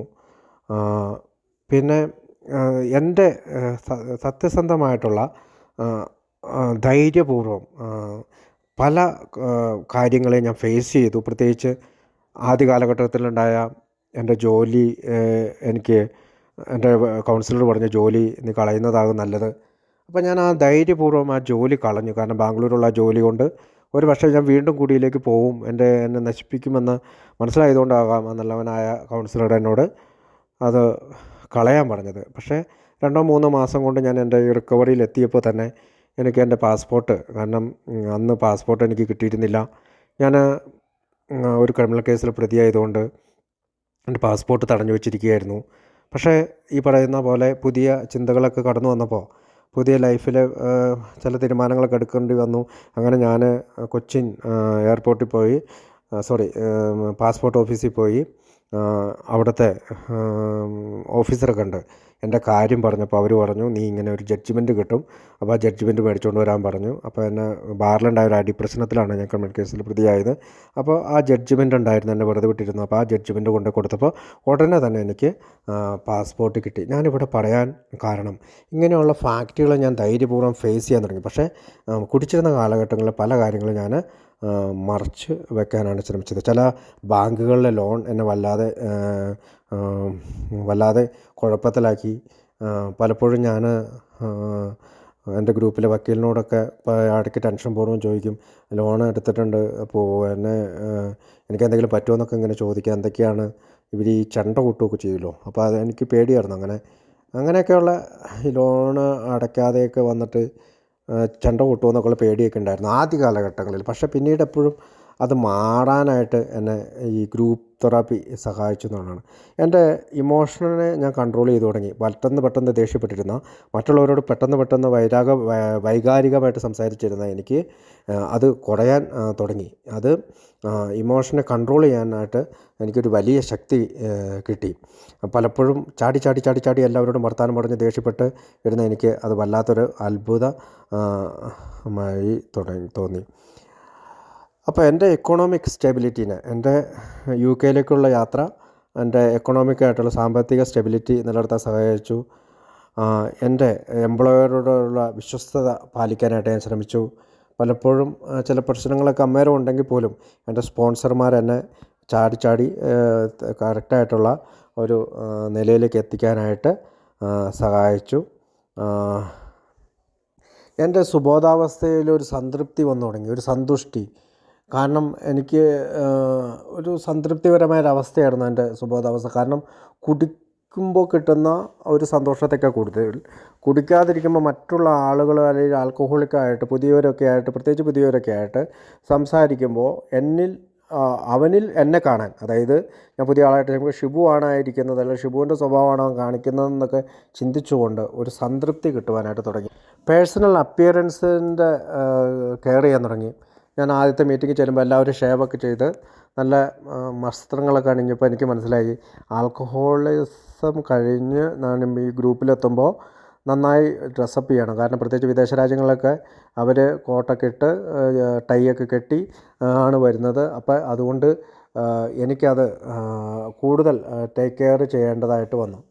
റാഷണലൈസേഷൻ റെക്കഗ്നൈസ്ഡ് എന്ന് പറയുന്നത് ശരിക്കും ഒരു യുക്തിവാദിയാകുക എന്നതിനേക്കാൾ അതിന് കൂടുതൽ യോജിക്കുക, കൂടുതൽ വിവേകപൂർവമായിട്ട് ചിന്തിക്കുകയും ഒരു വിവേചന ശക്തിയോടെയും ഒരു യുക്തി വിചാര ശക്തിയായിട്ടൊക്കെ മാറാൻ സാധിച്ചു എന്നുള്ളതാണ് ജെല്ലിനിക് കർവിൽ റാഷണലൈസേഷൻ റെക്കഗ്നൈസ്ഡ് എന്ന ഉപയോഗിക്കുന്നത്. Group therapy and mutual help continue. നമുക്കറിയാം ആൽക്കഹോളിസംസിൻ്റെ ഉള്ളിൽ വന്നതിന് ശേഷം ആ ഗ്രൂപ്പ് തെറാപ്പി ഗ്രൂപ്പിൽ പോകുന്നതും ഒരിക്കൽ പോലും നിർത്തിയിട്ടില്ല. വല്ലപ്പോഴൊക്കെ ഗ്രൂപ്പിൽ പോകാതെ ആകുമ്പോൾ സുഹൃത്തുക്കൾ വീട്ടിൽ വന്നിട്ട് എന്താ നീ വരാത്തത് വാടാവേന്നും പറഞ്ഞുകൊണ്ട് വിളിച്ച് കാറി കയറ്റി കൊണ്ടുപോവുകയും, അല്ലെങ്കിൽ ഏതെങ്കിലും സ്ഥലത്ത് ജോലി സ്ഥലത്തൊക്കെ പോവുകയാണെങ്കിൽ വേഗം വാന്നൊക്കെ പറഞ്ഞുകൊണ്ട് അവർ വിളിക്കുകയൊക്കെ ചെയ്യുന്ന ആ ഒരു ഗ്രൂപ്പ് തെറാപ്പിയും അങ്ങോട്ടും ഇങ്ങോട്ടും മ്യൂച്വൽ ഹെൽപ്പ് കണ്ടിന്യൂ എന്ന് പറഞ്ഞാൽ അങ്ങോട്ടും ഇങ്ങോട്ടും സഹായം തുടരുന്നു. കാരണം ആൽക്കഹോളിസംസിൽ ഞാൻ എന്തെങ്കിലും ചെയ്യുന്നുണ്ടെങ്കിൽ അത് എനിക്ക് വേണ്ടിയിട്ടാണ്, എൻ്റെ സുബോധത്തെ നിലനിർത്താൻ വേണ്ടിയിട്ടാണ്. ഇപ്പോൾ ഇവിടെ സംസാരിക്കുന്നതും എൻ്റെ സുബോധത്തെ വർദ്ധിപ്പിക്കുവാനായിട്ട് ഇന്ന് സഹായിക്കുന്നത്. അപ്പോൾ എയിൽ പറയും, കഴിഞ്ഞ കാലത്ത് നിങ്ങൾ കൂടിയ മീറ്റിങ്ങുകളല്ല നിങ്ങളെ സുബോധനാക്കുന്നത്. ഇന്നലെ നീ മീറ്റിംഗ് കൂടിയോ എന്നുള്ളതല്ല ഷിബുവിനോട് ചോദിക്കുന്നത്. ഇന്ന് ഷിബു മീറ്റിംഗ് കൂടിയോ, ഇന്ന് ഷിബുവിന് മീറ്റിങ്ങിൽ പങ്കെടുക്കാൻ പറ്റിയോ, അതോടൊപ്പം എയുടെ എന്തെങ്കിലും പ്രവർത്തനങ്ങളിൽ വിളിച്ചോ, ആരെങ്കിലും ഫോൺ വിളിച്ചോ, ഏതെങ്കിലും പുതുമക്കാരനായിട്ട് സംസാരിച്ചോ. ഇതാണ് ആൽക്കഹോളിസംസിലെ പഴമക്കാർ എനിക്ക് പറഞ്ഞു തന്നിട്ടുള്ളത്. 2019 കൂടിയോ 2009 കൂടിയോ എന്നൊക്കെ ഉള്ള കണക്കുകളല്ല. അത് കൂടിയിട്ടുണ്ടെങ്കിൽ അന്ന് ആ സുബോധം കിട്ടിയിട്ടുണ്ട്. ഇന്ന് കൂടിയിട്ടില്ലെങ്കിൽ ഇന്ന് സുബോധം കിട്ടിയല്ല. പലപ്പോഴും ഈ 58 ദിവസവും അല്ലെങ്കിൽ 100 ദിവസമൊക്കെ കഴിയുമ്പോൾ ആളുകൾ വീണു പോകുന്നത് പലപ്പോഴും കുടിയിൽ നിന്ന് അകലുകയാണ് എന്ന് ചിന്തിക്കുന്നുണ്ട്. അപ്പോൾ ഈ ഒരു സന്ദർഭത്തിൽ ഞാൻ ഓർത്തുകൊണ്ട് പറയുകയാണ്, ഞാൻ UK പങ്കെടുത്തപ്പോൾ നമ്മുടെ ഒരു പഴമക്കാരനായിട്ടുള്ള ടോം ലെനൻ പറഞ്ഞത്, അന്ന് അദ്ദേഹം 35-40 വർഷം കണ്ടായി. അപ്പോൾ അദ്ദേഹം പറഞ്ഞത് എന്നെ സംബന്ധിച്ചിടത്തോളം മദ്യത്തിലേക്ക് അടുക്കുകയാണെന്നാണ്. അപ്പോൾ ഞാൻ ഞെട്ടിപ്പോയി. അന്ന് 6 മാസക്കാരനായി ഞാൻ ഞെട്ടിപ്പോയി. 40 വർഷമായ അയാൾ മദ്യത്തിലേക്ക് അടുക്കുകയാണെന്ന് പറയുമ്പോൾ 6 മാസക്കാരനായ ഞാൻ എത്രമാത്രം അടുത്തിട്ടുണ്ട്. ഇപ്പോൾ ടോം ലെനൻ എനിക്ക് പറഞ്ഞു തന്നതിൽ നിന്ന് എനിക്ക് മനസ്സിലായി, ഞാൻ എല്ലാ ദിവസവും മീറ്റിങ്ങിൽ പങ്കെടുക്കേണ്ടതുണ്ട്. കാരണം എല്ലാ ദിവസവും ഞാൻ പ്രശ്നങ്ങളിൽ അകപ്പെടാൻ സാധ്യതയുണ്ട്. അപ്പോൾ മടി കൂടാതെ, ചിലപ്പോൾ ഫുട്ബോളായിരിക്കാം, ക്രിക്കറ്റായിരിക്കാം, ഇപ്പോൾ സിനിമയായിരിക്കാം, മറ്റ് വൈഫായിരിക്കാം, ആരെങ്കിലും പല രൂപത്തിൽ ഈ മീറ്റിങ്ങിൽ പോകണ്ട എന്ന് മുടക്കാനായിട്ട് വരുമ്പോഴും ഷിബു എന്ന് പറയുന്ന ആൽക്കഹോളിക്കായിട്ടുള്ള ഞാൻ തീർച്ചയായും മീറ്റിങ്ങിൽ പോകേണ്ടതുണ്ട്. കാരണം ഇന്ന് കുടിക്കാതിരിക്കണമെങ്കിൽ എനിക്ക് മീറ്റിങ്ങിൽ പങ്കെടുക്കുകയും നിങ്ങളെപ്പോലുള്ള എൻ്റെ സുഹൃത്തുക്കളായിട്ടുള്ള റിക്കവറി അംഗങ്ങളുമായിട്ട് ഞാൻ ബന്ധപ്പെടാനായിട്ട് ശ്രമിക്കുകയും ചെയ്യും. അപ്പോഴെനിക്ക് കിട്ടുന്ന ഒരു വലിയ റോഡാണ്, സ്വാതന്ത്ര്യത്തിലേക്കുള്ള ഒരു റോഡാണ് ഇപ്പോഴത്തെ ജീവിതം. ഒരു ഇൻട്രസ്റ്റിംഗ് ആയിട്ടുള്ള, വളരെ ഈ വഴിയിലൂടെ സഞ്ചരിക്കുമ്പോൾ ഒത്തിരി താല്പര്യത്തോടു കൂടിയാണ് നടക്കുന്നത്. ഈ റോഡിന് നല്ല ഒരു വിശാലമായിട്ട് എല്ലാവരും ഒന്നിച്ച്, ഈ പറയുന്ന ആൽക്കഹോളിക്കിൽ 30 വർഷമോ 40 വർഷമോ 20 വർഷമൊക്കെ ആയ 18ഉം 10ഉം ഇന്നലെ വന്നവരൊക്കെ ഒന്നിച്ച് ഈ റോഡിലൂടെ സഞ്ചരിക്കുകയാണ്. ഇത് കൂടുതൽ പരിജ്ഞാനമുണ്ടാകുന്ന ഒരു ജീവിത വഴിയാണ്. ഇത് ജീവിതത്തിൽ പല മുന്നേറ്റങ്ങളുണ്ടാകുന്ന വഴിയാണ്. പല ഉന്നതമായിട്ടുള്ള കാര്യങ്ങൾ ജീവിതത്തിൽ സംഭവിക്കുന്ന വഴിയാണ്. ഈ വഴിയിലൂടെ നിരന്തരമായിട്ട് എനിക്ക് സഞ്ചരിക്കേണ്ടതുണ്ട് എന്നാണ് ജെല്ലിനിക് കർവ് എനിക്ക് പഠിപ്പിച്ചു തന്നത്. കൂടുതൽ വ്യക്തതയ്ക്ക് വേണ്ടിയിട്ട് ജെല്ലിനിക് കർവിനെ ഒരു കളർഫുൾ രീതിയിൽ അവതരിപ്പിക്കാറുണ്ട്. അതിന് സ്റ്റേജ് 1 പ്രീ ആൽക്കഹോളിക്, അല്ലെങ്കിൽ കുടി തുടങ്ങുന്ന സമയത്തെയാണ് ഇതിന് പ്രീ ആൽക്കഹോളിസം ഫേസ് എന്നാണ് പറയുക. ഒരു ആൽക്കഹോളിക് വെറുതെ ഒരു സോഷ്യൽ ആക്ടിവിറ്റിക്കല്ലാതെ, അല്ലെങ്കിൽ സാമൂഹികമായിട്ട് മറ്റുള്ളവരോട് കൂടിച്ചേർന്ന് കുടിക്കുന്നതിനുപരിയായി സ്വന്തം മനസ്സിനും ശരീരത്തിനും ഒരാശ്വാസം കിട്ടുമെന്നും സ്ട്രെസ്സിൽ നിന്ന് അല്ലെങ്കിൽ ടെൻഷനിൽ നിന്ന് മോചിപ്പിക്കുമെന്നുള്ള അർത്ഥത്തിൽ ഒരു relief drinking, early relief drinking എന്നാണ് ഇതിനെ വിളിക്കുക. അതിനാണ് പ്രീ ആൽക്കഹോളിക് സ്റ്റേജ് 1 എന്ന് പറയുന്നത്. അപ്പോൾ അതിൽ നിന്ന് ആ മഞ്ഞ ലൈൻ വീണ്ടും പുറത്തേക്ക് താഴേക്ക് ഇറങ്ങുന്നുണ്ട്. അതിനാണ് സ്റ്റേജ് 2 പ്രോഡ്രോമൽ അല്ലെങ്കിൽ ഏർലി ആൽക്കഹോളിക് എന്നാണ് പറയുന്നത്. അത് ആദ്യത്തെ സ്റ്റേജിനേക്കാൾ ഇച്ചിരി കൂടി കൂടുതലായിട്ട് ഇയാൾ ചില ഫിസിക്കൽ സയൻസ് ആൻഡ് സിംറ്റംസ്, ശാരീരികമായിട്ടുള്ള ചില ഇത് പുറപ്പെടുവിക്കാൻ തുടങ്ങും. കാര്യം ഒരു ഡ്രിങ്ക് കിട്ടുന്നതിന് വേണ്ടി അദ്ദേഹം കൂടുതൽ ശ്രമങ്ങളൊക്കെ നടത്തും. പിന്നെ കൺസപ്ഷൻ എസ്കലേറ്റ്, കൂടുതൽ കുടിക്കുന്ന ഒരു രീതിയിലേക്ക് ആദ്യത്തെ കപ്പിൾ ഓഫ് ഡ്രിങ്ക്സിന് ശേഷം, കുറച്ച് മദ്യപാനത്തിന് ശേഷം അത് അവരുടെ മദ്യപാനം അല്ലെങ്കിൽ മദ്യം അവരുടെ ശരീരത്ത് പ്രവർത്തിക്കുന്നത്. അടുത്ത സ്റ്റേജിൻ്റെ വരുമ്പോൾ ഒരു യെല്ലോ കളറിൽ നിന്ന് ഒരു ഓറഞ്ച് നിറത്തിലേക്ക് പോകുന്നുണ്ട്. അതിനെ ക്രൂഷ്യൽ ഫേസ് എന്നാണ് പറയുക. ഈ പോയിന്റിൽ വെച്ച് വ്യക്തിക്ക് അവൻ്റെ കൺട്രോൾ നഷ്ടപ്പെടുകയും കൂടുതൽ ഡാമേജുകൾ അദ്ദേഹത്തിന് കുടിച്ചു കഴിയുമ്പോൾ വരികയും ചെയ്യും. പലപ്പോഴും കൂടി നിർത്താൻ ശ്രമിക്കുമ്പോഴെല്ലാം ഒരുപാട് എക്സ്ക്യൂസസുകൾ പറഞ്ഞ് മറ്റുള്ളവരാണ് കുറ്റക്കാർ, മറ്റുള്ളവരുടെ കുഴപ്പം കൊണ്ടാണ് ഞാൻ കുടിക്കുന്നത്, ഭാര്യയുടെ കുഴപ്പം, അമ്മയുടെ കുഴപ്പം എന്നൊക്കെ പറഞ്ഞ് ഞാൻ കുടിച്ചിരുന്നത് പോലെ കുടിക്കുന്ന ഒരാളായിട്ട് ഈ ക്രൂഷ്യൽ ഫേസിലെ ആൾ വരും. അടുത്തതാണ് സ്റ്റേജ് 4 ക്രോണിക് ഫേസ്. അന്നേരം ആ കളറ് മാറുന്നുണ്ട്, ഇച്ചിരി കൂടി ഡാർക്ക് ഓറഞ്ചിലേക്ക് വരുന്നുണ്ട്. ഇങ്ങനെ ഒരു സ്റ്റേജിലെത്തിയ ആൾ അദ്ദേഹം എപ്പിസോഡ്സ് ഓഫ് ബിഞ്ച് ഡ്രിങ്കിങ്, അതായത് കുറച്ച് ദിവസം കുടിക്കാതിരിക്കും, പിന്നെയും കുടിക്കും, പിന്നെയും കുറച്ച് ദിവസം കുടിക്കും. അങ്ങനെ ഈ ക്രോണിക് ഫേസിലെത്തിയ ഒരു ഇൻഡിവിജ്വൽ അവരുടെ ഈ പറയുന്ന ബിഞ്ച് ഡ്രിങ്കിങ്ങിൻ്റെ എപ്പിസോഡുകൾ കൂട്ടിക്കൊണ്ടിരിക്കും. പലപ്പോഴും അവരെ അറിയപ്പെടുന്നത് ബെൻഡേഴ്സ് എന്നാണ്. ഈ ബെൻഡേഴ്സ് എന്ന് വിളിക്കുന്നതിന് കാരണം അവർ പലപ്പോഴും വക്രത കാണിക്കുന്നവരാണ്, ചെറിയ ചെരിവ് അല്ലെങ്കിൽ വളഞ്ഞൊടിഞ്ഞ എക്സ്ക്യൂസസുകളൊക്കെ പറയുന്നവരായതുകൊണ്ടാകാം അങ്ങനെ വിളിക്കുന്നത്.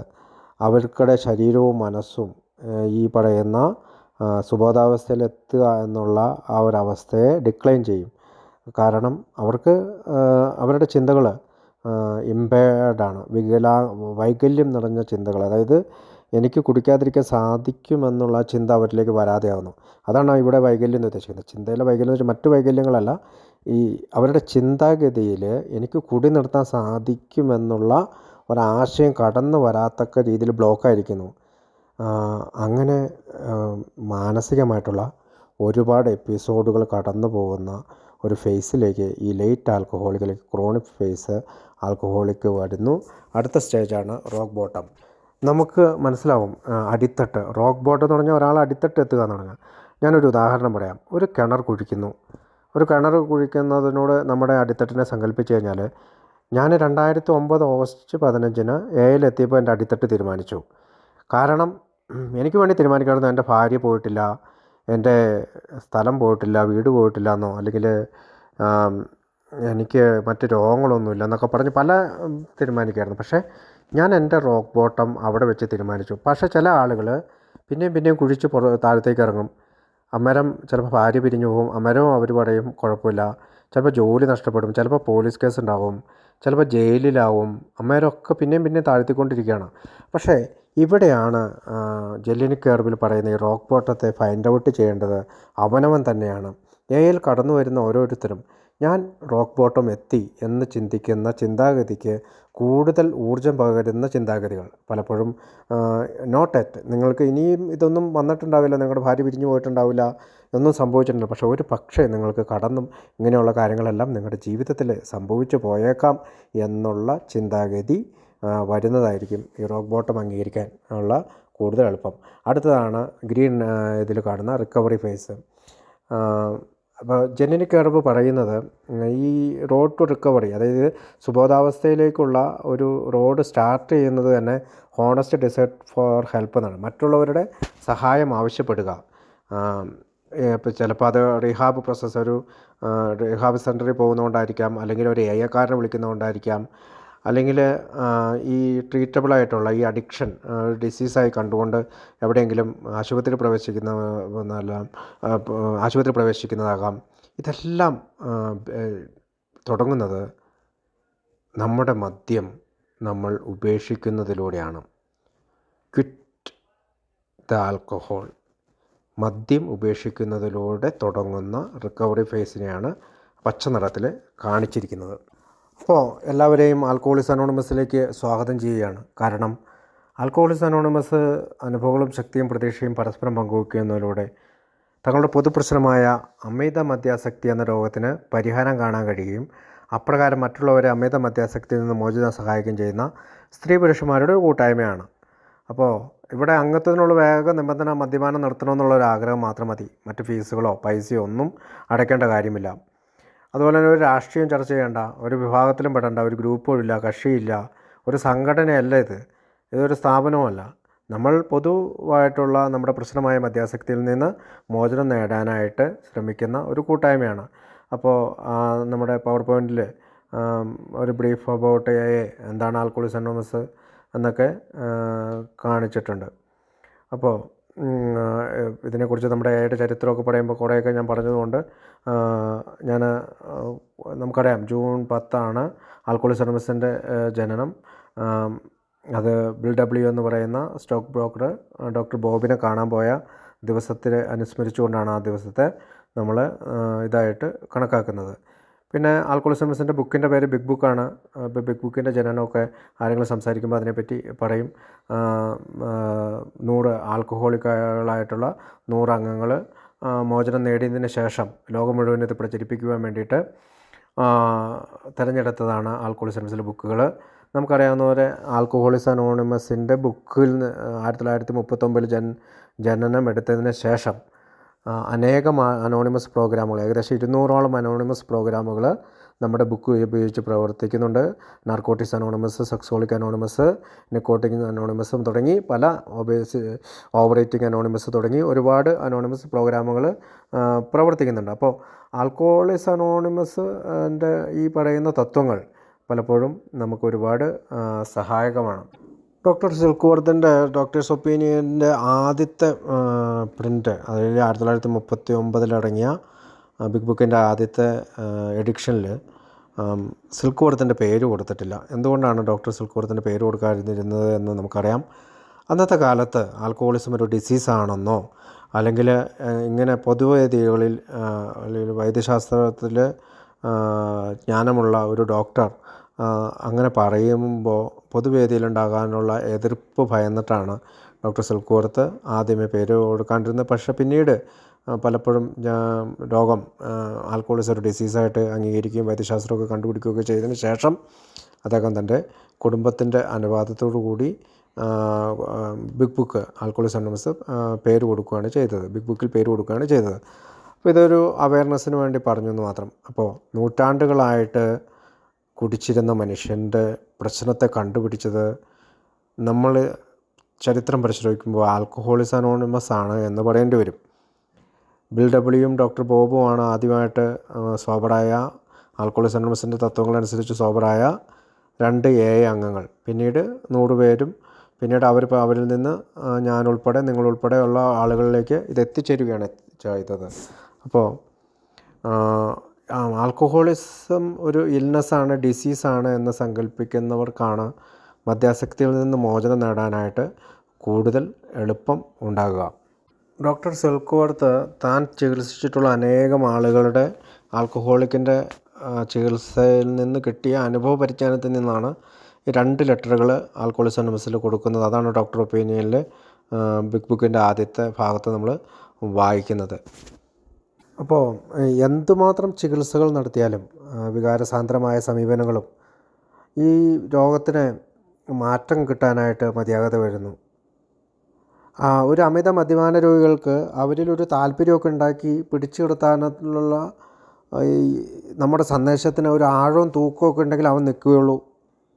മിക്കവാറും എല്ലാവരുടെ കാര്യത്തിലും അവരുടെ ആശയങ്ങൾ അവരെക്കാൾ വലിയൊരു ശക്തിയിൽ ഉറപ്പിച്ച് നിർത്തിയാൽ മാത്രമേ, അല്ലെങ്കിൽ ഒരു ഹയർ പവറിൽ ഉറപ്പിച്ച് നിർത്തിയാൽ മാത്രമേ അവരുടെ ജീവിതം വീണ്ടും നല്ല രീതിയിൽ രൂപപ്പെടുത്താൻ പറ്റുകയുള്ളൂ എന്നൊക്കെ നമുക്കറിയാം. പക്ഷേ അമിത മദ്യപാന രോഗികൾക്ക് വേണ്ടിയുള്ള ആശുപത്രിയുടെ മേൽനോട്ടം വഹിക്കുന്ന ഒരാളാണ് ഡോക്ടർ സിൽക്ക്വർത്ത്. അദ്ദേഹം പറയുന്നത്, മനോരോഗ ചികിത്സകർ എന്ന നിലയിൽ ഞങ്ങൾ വികാരഭരിതരായി പോയി എന്ന് ആർക്കെങ്കിലും തോന്നുന്നുവെങ്കിൽ അവർ ഞങ്ങളോടൊപ്പം ഈ പോർക്കളത്തിൽ സ്വല്പനേരം വന്നു നിൽക്കട്ടെ. കൊടും നിരാശയിലാണ്ട ഭാര്യമാരെയും കുഞ്ഞുങ്ങളെയും മറ്റ് ദുരിതങ്ങളെയും അവർ കാണട്ടെ. ഈ പ്രശ്നങ്ങൾ പരിഹരിക്കൽ അവരുടെ ദിനചര്യകൾ ഒന്നാകട്ടെ. അവരുടെ നിദ്രായാമങ്ങൾ പോലും ഇതിനായി ചിലവിടട്ടെ. അവരിൽ ഏറ്റവും കടുത്ത ദോഷൈക ദൃക്കുകൾ പോലും ഞങ്ങൾ ഇവരെ അതേപടി സ്വീകരിക്കുകയും പ്രോത്സാഹിപ്പിക്കുകയും ചെയ്യുന്നതിൽ തെല്ലും അത്ഭുതപ്പെടില്ല എന്നാണ് ചിരകാല അനുഭവങ്ങളിൽ നിന്ന് ഞങ്ങൾക്ക് തോന്നുന്നത്. ഇപ്പോൾ അവർക്കിടയിൽ തന്നെ വളരുന്ന ഈ പരോപകാര പ്രസ്ഥാനത്തേക്കാൾ കൂടുതലായി അവരുടെ പുനരധിവാസത്തിനുതകുന്ന മറ്റൊന്നും തന്നെ ഞങ്ങൾ കണ്ടിട്ടില്ല എന്നുള്ളതാണ്. അതായത് ആൽക്കോളിക്സ് അനോണിമസിനെ പറ്റിയാണ് പറയുന്നത്. ഈ പോർക്കളത്തിൽ സ്വല്പനേരം വന്ന് നിൽക്കട്ടെ എന്നാണ് പറയുന്നത്. ഒരു യുദ്ധഭൂമിയോടാണ് സിൽക്ക് വർത്ത് അവിടെ ഉപയോഗിക്കുന്നത്. നിരാലംബരായ മക്കൾ, അനാഥരായ മക്കൾ, ഒരു പ്രതീക്ഷയുമില്ലാത്ത സ്ത്രീജനങ്ങൾ, സ്ത്രീയും പുരുഷന്മാരും. ഇവിടെയൊക്കെ സ്ത്രീകൾ മദ്യപിക്കുമ്പോൾ പുരുഷന്മാർ മദ്യപിക്കാത്ത ആളുകളൊക്കെ അലനോണൊക്കെ ആയിട്ട് വരാറുണ്ട്. അപ്പോൾ വലിയൊരു പ്രശ്നത്തിൻ്റെ മുമ്പിൽ പരിഹാരമായിട്ടാണ് ആൽക്കഹോളിക്സ് അനോണിമസ് ജനിച്ചിരിക്കുന്നത്, നമ്മുടെ അടുത്തെത്തിയിരിക്കുന്നത്. അതിനെ പുറംകാലുകൊണ്ട് തട്ടിക്കളയാതെ ജീവിതത്തിൻ്റെ ഒരു ഭാഗമാക്കി തീർക്കാനായിട്ട് നമുക്ക് ഓരോരുത്തർക്കും ശ്രമിക്കണം. നമ്മളതിൽ വിജയം കണ്ടെത്തും. കാരണം നമുക്ക് മുന്നിൽ സഞ്ചരിച്ചവർ 40, 50, 60, 70 വർഷങ്ങളിലൊക്കെ ആയിട്ട് ഇപ്പോൾ 89, ഏകദേശം 89 വർഷത്തോളമായി. അപ്പോൾ അത്രയും കാലം നമ്മുടെ മുന്നിലുണ്ട്. അപ്പോൾ ഇത്രയും വർഷത്തെ ധാരാളം അനുഭവങ്ങൾ മാത്രം മതി നമുക്ക് എയിൽ പിടിച്ച് നിൽക്കാനായിട്ട്. അതുകൊണ്ട് തന്നെ കുറച്ച് ദിവസങ്ങളിൽ കുടിക്കാതിരിക്കുക എന്നല്ല നമ്മുടെ ലക്ഷ്യം. ഒരു ദിവസം കുടിക്കാതിരിക്കുക. അങ്ങനെ ചെറിയ ചെറിയ കുന്നുകുരു പോൽ കൂട്ടിവെക്കുന്നത് പോലെ ഓരോ ദിവസം തോറും ചെറിയ ചെറിയ മുത്തുമണികളായിട്ട് ഇത് കൂട്ടിവെച്ചുകൊണ്ടാണ് പലരും വർഷങ്ങൾ തികയ്ക്കുന്നത്, മാസങ്ങൾ തികയ്ക്കുന്നത്, ദിവസങ്ങൾ, ആഴ്ചകളൊക്കെ തികയ്ക്കുന്നത്. അപ്പോൾ മീറ്റിങ്ങിന് ഒരു പ്രാധാന്യം കൊടുത്തുകൊണ്ട് ആൽക്കഹോളിസം എന്ന് പറയുന്ന ഈ ഡിസീസ്, മദ്യാസക്ത രോഗം എന്താണെന്ന് കൂടുതൽ മനസ്സിലാക്കിക്കൊണ്ട് നമുക്ക് മുന്നോട്ട് പോകാൻ സാധിക്കണം. ഒരിക്കലും പരാജയം സമ്മതിക്കാതെ നമുക്ക് ഇരുന്നാൽ നമ്മൾക്ക് കിട്ടുന്ന ഗിഫ്റ്റിനെ പറ്റി ബുക്കിൽ തന്നെ പറയുന്നുണ്ട്. Death, jail and institution. മരണം, ജയിൽ, ഇൻസ്റ്റിറ്റ്യൂഷൻ. പലപ്പോഴും നമുക്കിതൊക്കെ ഒരു തമാശയായിട്ട് തോന്നാമെങ്കിലും നമുക്കറിയാം നമ്മുടെ കൂട്ടത്തിൽ തന്നെ പലർക്കും, അല്ലെങ്കിൽ നമ്മളുടെ ഇവിടെ വരാത്ത, അല്ലെങ്കിൽ നമ്മുടെ ഈ ഗ്രൂപ്പിൽ വരാത്ത പലരും ഇന്ന് ജയിലിലാണ്. അതിൽ 1-2 പേരൊക്കെ നമ്മൾ വിളിക്കാറുണ്ട്. അതൊക്കെ നമുക്ക് ഈ ഗ്രൂപ്പിലുള്ളവർക്കൊക്കെ അറിയാവുന്നതാണ്. അപ്പോൾ ഇതിൻ്റെ ഒരു അവസാന ഭാഗത്ത് എനിക്ക് പറയാനുള്ളത്, മദ്യാസക്തി അല്ലെങ്കിൽ മദ്യം രോഗമെന്ന് പറയുന്ന ആ രോഗത്തെ തുടർന്നു കഴിഞ്ഞാൽ നമുക്ക് കിട്ടാൻ പോകുന്ന ഗിഫ്റ്റ്, ഷിബു ഉൾപ്പെടുന്ന എനിക്ക് കിട്ടാൻ പോകുന്ന ഗിഫ്റ്റ് ജയിൽ, ഡെത്ത് ആൻഡ് ഇൻസ്റ്റിറ്റ്യൂഷനാണ്. മരണം, ജയിൽ, ഇൻസ്റ്റിറ്റ്യൂഷൻ എന്ന് പറഞ്ഞാൽ ആശുപത്രിയിൽ അല്ലെങ്കിൽ ഏതെങ്കിലും ചികിത്സാ കേന്ദ്രത്തിലുള്ള അവസാന പ്രവേശിക്കലാണ്. അപ്പോൾ നമുക്കെല്ലാവർക്കും ആൽക്കഹോളിക്സ് അനോണിമസിലേക്ക് കടന്നു വരാനും ഇതിൻ്റെ ഈ ചിന്തകൾ കൂടുതൽ ഊട്ടി ഉറപ്പിച്ചുകൊണ്ട് മുന്നോട്ട് പോകാനും സാധിക്കണം. അടുത്ത പ്രോബ്ലം ഇപ്പോൾ 2 മീറ്റിങ്ങിലായിട്ട് പറഞ്ഞു കഴിഞ്ഞു. അടുത്തത് സൊല്യൂഷനാണ്. നമുക്കറിയാം നമ്മളൊരു സിമ്പിൾ റൂളിലാണ് പോകുന്നത്. ആ റൂളിൻ്റെ പേര്, അല്ലെങ്കിൽ നിയമം എന്നാണ് പറയുക, അതിൻ്റെ പേരാണ് 12 പടികൾ. അപ്പോൾ അടുത്ത സെക്ഷന് 1-2 സെക്ഷനിലായിട്ട് പടികളെക്കുറിച്ചാണ് പറയേണ്ടത്. അത് കുറച്ച് ദിവസം കഴിഞ്ഞതിന് ശേഷം മിഡ്നൈറ്റ് ഗ്രൂപ്പിലെ ആളുകൾ പറയുന്നതനുസരിച്ച് പറയാൻ ശ്രമിക്കാം. അപ്പോൾ എൻ്റെ പ്രോബ്ലം എന്താണെന്ന് എനിക്ക് ഇതിനോടൊക്കെ മനസ്സിലായി. മദ്യാസക്തി എന്ന് പറയുന്നതാണ് എൻ്റെ രോഗം, അല്ലെങ്കിൽ അതാണ് എൻ്റെ പ്രശ്നം. ഇനി അടുത്തത് ഞാൻ സൊല്യൂഷൻ എന്തൊക്കെയാണെന്നാണ് കണ്ടുപിടിക്കേണ്ടത്. അപ്പോൾ ഈ പ്രോബ്ലത്തെ അടിയുറപ്പിച്ച് കഴിഞ്ഞാൽ, അതായത് 1-ാം പടിയിൽ ഞാൻ മദ്യത്തിന് മുന്നിൽ ശക്തിഹീനനെന്ന് സമ്മതിച്ചു, എൻ്റെ ജീവിതം അനിയന്ത്രിതമായി പോയി എന്ന ആ ഒരു ഭാഗം അംഗീകരിക്കുന്ന ഒരാൾക്ക് മാത്രമേ സൊല്യൂഷൻ സ്വീകരിക്കാനായിട്ട് സാധിക്കുകയുള്ളൂ. അപ്പോൾ കുടി നിർത്തുക എന്ന് പറയുന്നത് അല്ല നമ്മുടെ ലക്ഷ്യം. നല്ലൊരു കുടി നിർത്തുക എന്നതിനേക്കാൾ ഉപരിയായി, അല്ലെങ്കിൽ അതൊരു ചെറിയ സ്റ്റെപ്പ് മാത്രമാണ്. കുടി നിർത്തേണ്ടതുണ്ട്. അതിന് ശേഷം എടുക്കുന്ന വലിയ ഒരു ജീവിതത്തിലെ തീരുമാനങ്ങളാണ് സൊല്യൂഷനായിട്ട് അവതരിപ്പിക്കുന്നത്.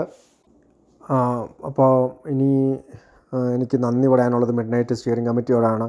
ഈ പവർ പോയിൻ്റ് ഇവിടെ നിർമ്മിക്കുകയും ഈ ആശയങ്ങൾ മറ്റുള്ളവരിലേക്കും എന്നിലേക്കും മറ്റുള്ളവരിലേക്കും എത്തിക്കാനായിട്ട് മിഡ്നൈറ്റ് സ്റ്റിയറിംഗ് കമ്മിറ്റി ഒരുപാട് മാസങ്ങളായിട്ട് പ്രവർത്തിച്ചിട്ടാണ് ഇങ്ങനെ ഒരു പവർ പോയിൻ്റ് രൂപീകരിച്ചത്. ഏതായാലും എന്നാലാകുന്നത് ഞാനത് വിശദീകരിക്കാനായിട്ട് ശ്രമിച്ചിട്ടുണ്ട്. അടുത്ത ഭാഗം സൊല്യൂഷനാണ്. 12 പടികളെക്കുറിച്ചാണ്. നമുക്കറിയാം നമ്മുടെ AI ബുക്കിൽ അതെന്തൊക്കെയാണ് പറയുന്നതെന്നൊക്കെ ഉള്ള ഭാഗം അടുത്ത ഭാഗത്തായിട്ട് 1-2 മീറ്റിങ്ങിലായിട്ട് അവതരിപ്പിക്കാമെന്നാണ് ചിന്തിക്കുന്നത്. ഇന്ന് ഇവിടെ കടന്നു വരികയും ഡിസീസ് കൺസെപ്റ്റ് ഓഫ് ആൽക്കഹോളിസം അല്ലെങ്കിൽ മദ്യാസക്തി എന്ന രോഗത്തെക്കുറിച്ചുള്ള മിഡ്നൈറ്റ് സ്റ്റാർ ഗ്രൂപ്പിലെ ഈ പറയുന്ന പവർ പോയിൻറ്റിലേക്ക് കടന്നു വന്ന ഓരോരുത്തർക്കും ഒരിക്കൽ കൂടി നന്ദി പറഞ്ഞുകൊണ്ട് ഞാൻ നിർത്തുന്നു. Thank you.